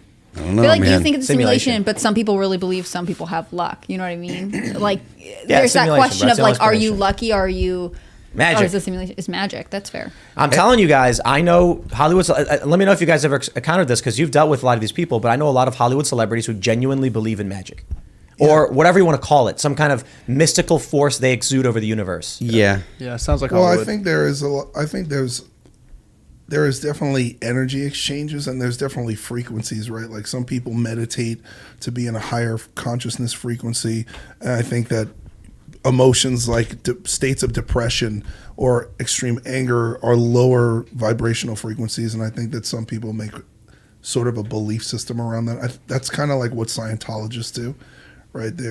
But it's like they believe in themselves.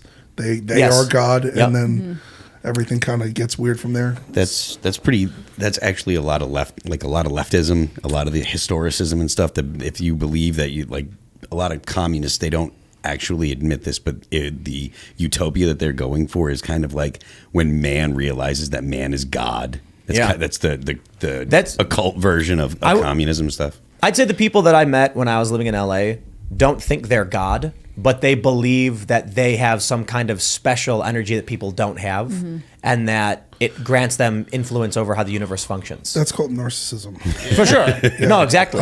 They believe they have magic powers. Yeah, delusional psychosis. I just kind of believe in God. You know what I mean? Like I believe there's something more powerful than me, and that not everything is chance. I think that I actually think that human beings are like a fragmented consciousness, like almost like a spectrum, right, of God's will and light, and that it's fragmented, and that's the way that the creator experiences the universe through each individual person. But it's like, it's such, I don't know. I died and I had like a near-death experience, so I had some weird stuff. It was weird.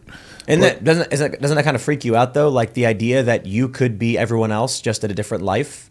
So that means all the bad. So like you are you right now. For those that are listening, you exist as you. When you die, you will experience another life that existed on Earth at some point. You know what I mean? Well, I think that my experience was that that reincarnation is a choice, right? And incarnation is a choice, and that when I was in the state of being no more, on the other side, it felt like I woke up, and that I had been, my whole life was almost like a nap, and that our souls or spirits are so infinitely older than we can understand or calculate time. And it was very comforting. There was no fear and no anxiety. And it's not like I didn't like wake up and remember. I just woke up and knew everything.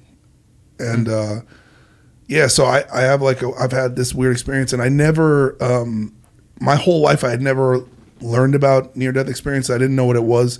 And then after, obviously, when I was resuscitated and woke up in the hospital, I started to look into this stuff, and a lot of people had the same thing. So I don't know. There are two ways of looking at it. There's the spiritual realm. Is this a real thing? Is there a fourth or fifth dimensional realm that we're just riding these meat suits, and that this is a part-time deal? Or did the trauma of being murdered create a DMT reaction during my death that caused me to go into this place that my brain created so that I could feel peacefulness before nothingness? Yeah.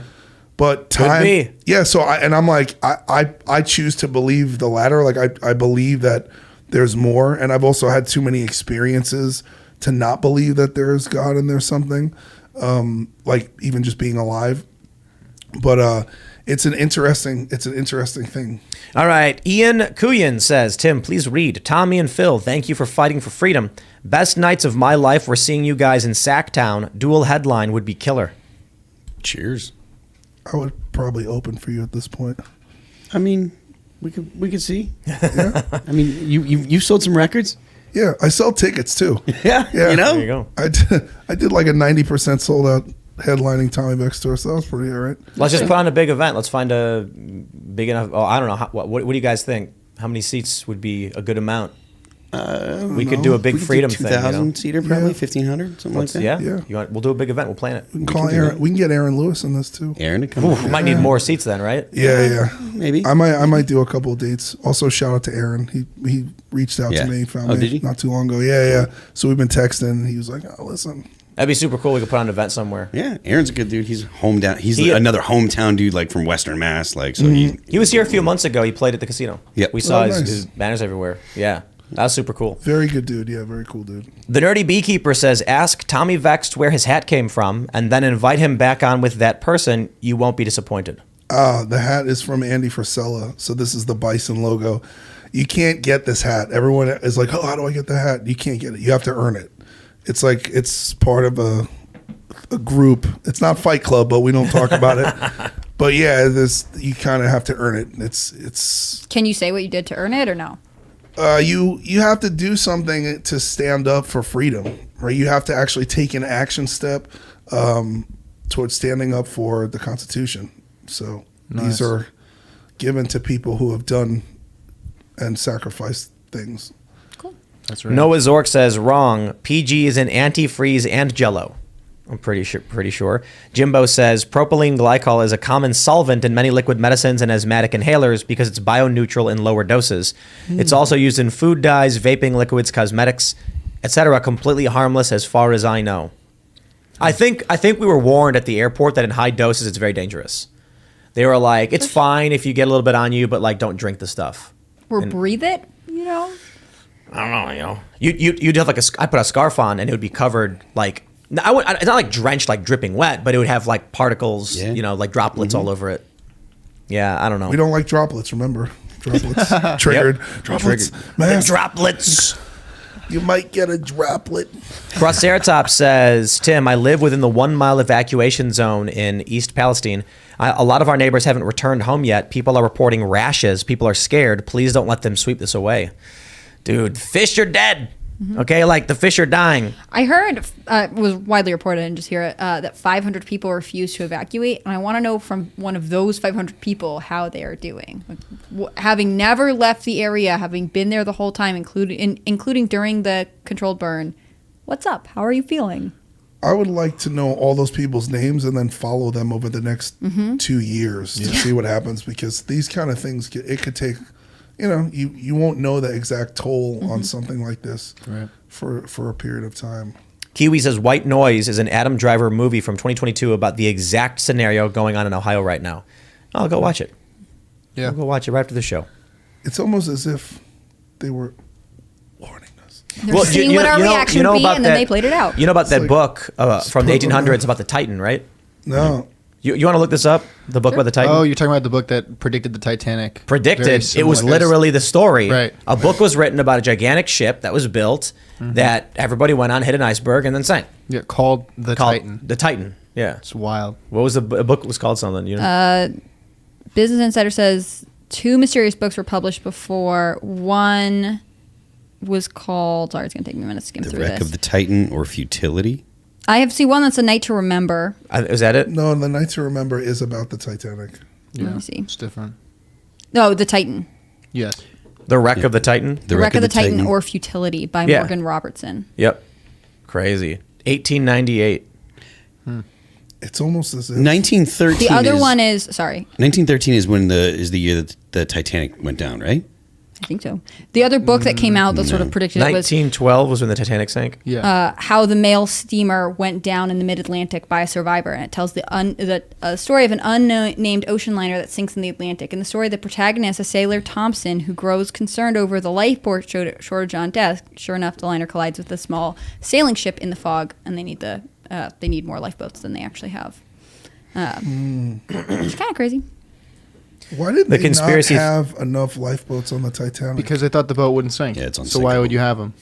The conspiracy theory is that the powerful banking elites knew the story of futility. and the 2 banking families that didn't want to start the Fed were on the ship, and then they actually did it on Or purpose. well, a bunch of wealthy families and heirs were on the ship, and when they died, all of their money was vacated and had nowhere to go, and was used to. 'Cause it then, was a big deal. It was a Yeah. privileged thing to be on the Titanic anyway. Yeah. Yep, and they didn't have enough lifeboats. Ha ha ha ha ha. unreal. But what people know about it is the movie, which just sort of bothers me, right? Like everyone can tell you about that stupid door debate, but they can't tell you that there were books. Didn't he just come predict out? This. The door debate? James Oh, Cameron yeah. said they both could have survived. I think didn't he say that the opposite, or I think he did the test to see if he could prove it, And it said then- yes, yeah, it is possible. Right. They just, it James was a big. Cameron also said that what did he say? That testosterone was toxic Was a and should be toxin. rid. I'm like, it's a toxin. Yeah. You don't He believe him as also a scientist? made Pocahontas in space, and now he made Free Willy in space. Both just so awful. And I don't know why people like those movies. I didn't even know that happened. But Avatar? Avatar it's, is totally Pocahontas in space. Is it? And Avatar 2 is No, I thought Avatar was Fern Gully in space. Fern Gully is Same Pocahontas. Same story. But Fern Gully's with magic, and Pocahontas is politics. You know what I mean? Colonization, and then Avatar 2 is for some reason it's Free Willy. I didn't like Avatar 2. I really did. It really He bothered frees the me. whale. You know, the whale jumps on. Yeah, him. but the problem is that the whole I didn't like movie- either of them. But the whole movie demonized white people. Again, they're like white people coming to the planet and the indigenous and blah blah. blah. And, I'm And it was like, really racist. I mean, it Like was. you are forest people. You cannot swim. Haha. And they were like, look at their tails. They're forest people. And it's like, yo, what's up with this racism, man? weird. Like the obvious allusion to Maori with the face paint had fins on their arms and Yeah. tails like they're flippers. It's like, come on, man. That was for like that was like a wet dream for the TikTokers who believe in mermaids. Mermaid TikTok.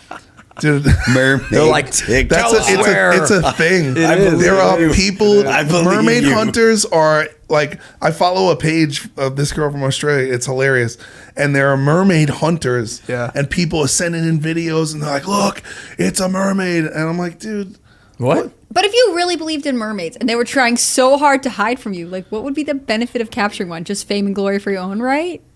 I don't know." It's a whole other element of environmentalism. Well, it's the same thing as people who want to chase Bigfoot, or the Loch Ness monster.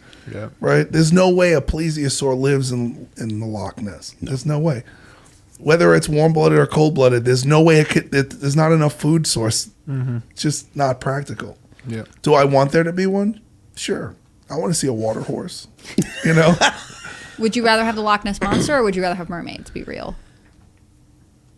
I don't like the idea of fish people. How do they mate? All they do is they just get sailors to smash their ships on the rocks. I don't want to see Sirens? And then Yeah. don't they eat you? Yeah, they're supposed to They be lure them evil. to their and they death eat when you you. eat them. That's mermaids. All right. We got 2 really funny super chats. Because Reason says, good idea, Tim, with the membership chat. If you really want to say something, you have to invest in it. That, and now I can actually see people talk. Hope you never stop what you're doing. So we implemented member chat last week because we kept getting complaints from our actual members that you can't even chat. And the people who were coming into chat, not everybody, but a lot of them, were either trolling, spamming, or not engaging in conversations, not listening to the show. So for people who wanted to actually watch the show and talk to each other about the show, they couldn't. So we tried subscriber mode, and then we tried a time delay. None of that worked. It was still the same thing. We're getting emails from people like, hey, look, I'm a member, and I really wish we could chat during the show. Can you make something? And I was like, let's make YouTube member chat, I guess. And then you send me to become a member on the YouTube channel, and now you're in the chat, and it's slow. There's no time delay. It used to be that you had to wait 6 seconds to 10 seconds before you could post a new message. Now you just keep posting. There's no time delay because you got to be a member, and people are actually talking to each other. But the next super chat from Russell Dufresne says, members only chat is lame. Tim's too sensitive. See, I know you're wrong and the other guy's right because you can still talk smack about me or anybody else in the chat. It's just now people will talk back, so I think the problem is you're too sensitive. Are you worried that if you go in the chat and spam something, people are going to gang up on you? That's what I think. I think the people who want to talk smack and do it like the legitimate criticism is in there and people are talking, you know what I mean? And we're just trying to figure out how to do it, I guess. Not having the chat the way it was before was basically no chat at all. Mm-hmm. So this was like an attempt at making something. Well, let's read some more. Grab some more super chats. Because Reason says, could these train derails be part of a protest among the union workers? I doubt it, but another side of me knows how unions work. I doubt it. I'd be more willing to bet it's Antifa and far leftists because they actively train their associates how to derail trains. I don't think that there's a whole lot of difference between union workers and leftists. I don't imagine there's a lot of right-leaning union workers. There are. I mean, so? Maybe not these days, but I mean, the union guys who are working at a steel factory are not going to be Antifa. They're probably going to be default liberal and not really know what's going on. Or they might even be conservative leaning, but be like, yo, look, man, I got vacation time from my union. My union rep saved me from getting fired. So I'm not a big fan of unions because of the weird laws and regulations that restrict them, but I like collective bargaining. All right. Son of a Merc says, my kids will have these major events of my lifetime written down and be raised to question everything. Trust there's still some millennials doing the right thing. Est 93. Perhaps. Let's see. Tyler Fur Page says, first show in 20 plus days after being in the hospital, almost dying. Anything helps Tyler Page dialysis on GoFundMe. Damn, dude. Sorry to hear. Hope you're all right. Yeah. Dialysis. Feel better. Get well soon, man. Boris Kafifievich says, I'm old enough to remember George Bush being vilified after FEMA took 36 hours to react to Katrina. It's all George Bush's fault still. But Ohio's fine. Don't worry about Ohio. Someone said this was going to be Biden's Katrina in the super chat. Yeah. Saw that. Not if he doesn't talk about it. That's right. Just ignore it. Don't do anything. Good point. Legamathigayan says, AOC, Ilhan Omar, and Kamala are Wakanda in the streets, colonized in the sheets, if you catch my drift. Wow, that's actually really clever. That's good. That's a good one. So good. That was a deep. That's a t-shirt right there. Yeah. I started laughing That's before you finished it. Even I couldn't handle it, dude. That's so a good. t-shirt that Luke would do. Yeah. I don't think we would do a shirt like that. Our shirts are like chickens. You know what I mean? Like we put a chicken Luke would definitely do that. Luke should. Luke absolutely should do That's that. a good one. Yeah. Looking directly in the camera, Luke. Yeah, with a royalty to Legama. All right. What do we got here? Noah Sanders says, just started a new job going from GA to ID for 3 months. Thank you for keeping up the hard work and helping me through the tough work days. No problem, man. We sit here and we talk about our feelings. You know, it's a deep therapy session. Immortal Legend says, you should read the book Color Communism, Common Sense by Manning Johnson. He stated that the Russian communists wanted to use race tensions to usher in communism. Yeah. Interesting. Omega Resetsu says, I'm a former black nationalist. BLM was never hijacked. Much like feminism converting to the LGBT, it has gone to the logical conclusion. BLM perpetuates class struggle as a race issue. Critical race theory. Yep, exactly. It's critical theory. Yep. It always goes the same way. All right, what do we got? Heron Gaming News says, Phil, you have already met an alien. His name is Ian. Ian's great. Yeah, Ian is great. But he might be an alien. He hasn't been in for the past couple days, so good right as the point. balloons or these foreign objects I start know, he right? suddenly disappears. That proves it. Yeah, Just wasn't- saying. He didn't come down to the football game yesterday either. I'm just presenting the data. You guys draw your own conclusions. That's journalism. Thomas Sidebottom says, alien tech explanation. Aliens left a monitoring system around Earth but abandoned the project and never updated the tech. Now we've finally advanced to the point where we can detect the failing system. How sad would it be if, like, humans discovered that alien life was here thousands of years ago and they built this massive infrastructure to monitor us, but have long since left, like he's saying, and we just find these old remnants and we're like, what happened to them? They just left and they don't even care anymore. It's like an old game you used to play. Yeah. It's still alive on the internet. They just gave up hope. What was it? They What were was like, it? this is a mess. Like, just leave them. Do you guys see that movie where the moon's falling and it turned out the moon was a space station No. that was created by humans who colonized Earth or something like that? No. Yeah, like Moonfall, I Like think it's early called. humans. Moonfall? Well, like the idea was that they created human civilization came from some other solar system or something, some other galaxy or whatever, and they were about to be destroyed. So they created a whole bunch of moons that went and built planets and then terraformed them. And so then humans didn't know the moon was actually a space station. Holly Berry's in it. Is she in it? Yeah, is that what it's Maybe. It says Moonfall. Is that what it's about? So But I'm not human sure. beings built planets. Yeah, but then It's like We can't- Hitchhiker's Guide to the Galaxy. But then like, the humans that were developed on Earth were like genetically engineered because humanity got wiped out. Only like one of the moons survived because the aliens are blowing them up or something. oh, okay. You guys are reminding me I should check on my Neopets. Oh, Fast and the Furious 10 was announced. You guys saw that? Oh, God. Getting Yes. back to I their did. roots. I did. Yeah, Jason Momoa was going to race Yeah. Is he? Vin Diesel. Is he family? No, he's enemies. It's going to be bad. He'll be a family at the end, I think. At the end, Yeah. he'll But be family. but they didn't go to outer space or beyond. I mean, like they went to outer space in part 9. Did they really? Yes. Yeah, they went to outer space. I just don't understand this franchise. I don't understand why it has lasted so long. It'll and I all know make sense. it makes Because they money. make billions of dollars. I get it, but still. Because it's like wrestling. It's Right. soap opera for men. I feel like wrestling is better. Like I've seen some wrestling and it's like kind of interesting and like intricate. Like I don't know, man. I feel like Fast and Furious is They because drive it was, cars in space. It's pretty crazy. Yeah. They I drive agree. cars in No. space. It's so bad that it's fun. Right. Yeah, I guess I Yeah. get that it's fun. I have to watch Like all of like the other night, I watched Lyle the Crocodile, the kids movie. Okay. What are your takeaways? You like it? What's the review? Fantastic. It's a singing crocodile How that can you lives not in like an addict brownstone in New York City, and nobody knows it's there. And I started looking up stats. 2,000 pounds. Nobody could hear it walking around. We'll grab singing. We'll grab one more right here. Spudmeister says, since y'all got a couple rockers up there, what the F happened to the counterculture? Idiot Box by Incubus, The Box by Snot, American Idiot by Green Day, and Stay Ready by Head PE. I used to sing for Snot. I don't know. Not that many people know that. What happened? Everybody got woke? The left. I mean, in 2006, we put out a record called "The Fall of Ideals," and I could Great record. Thank you. And I like the record was called "The Fall of Ideals" because I could smell what Tommy was talking about earlier. How people were losing people began to devalue the ideals that really made America what it is. You know, the idea that the idea that you can be anything if you put your mind to it, that you can go out and create something of your life and stuff like that. And those ideas are important.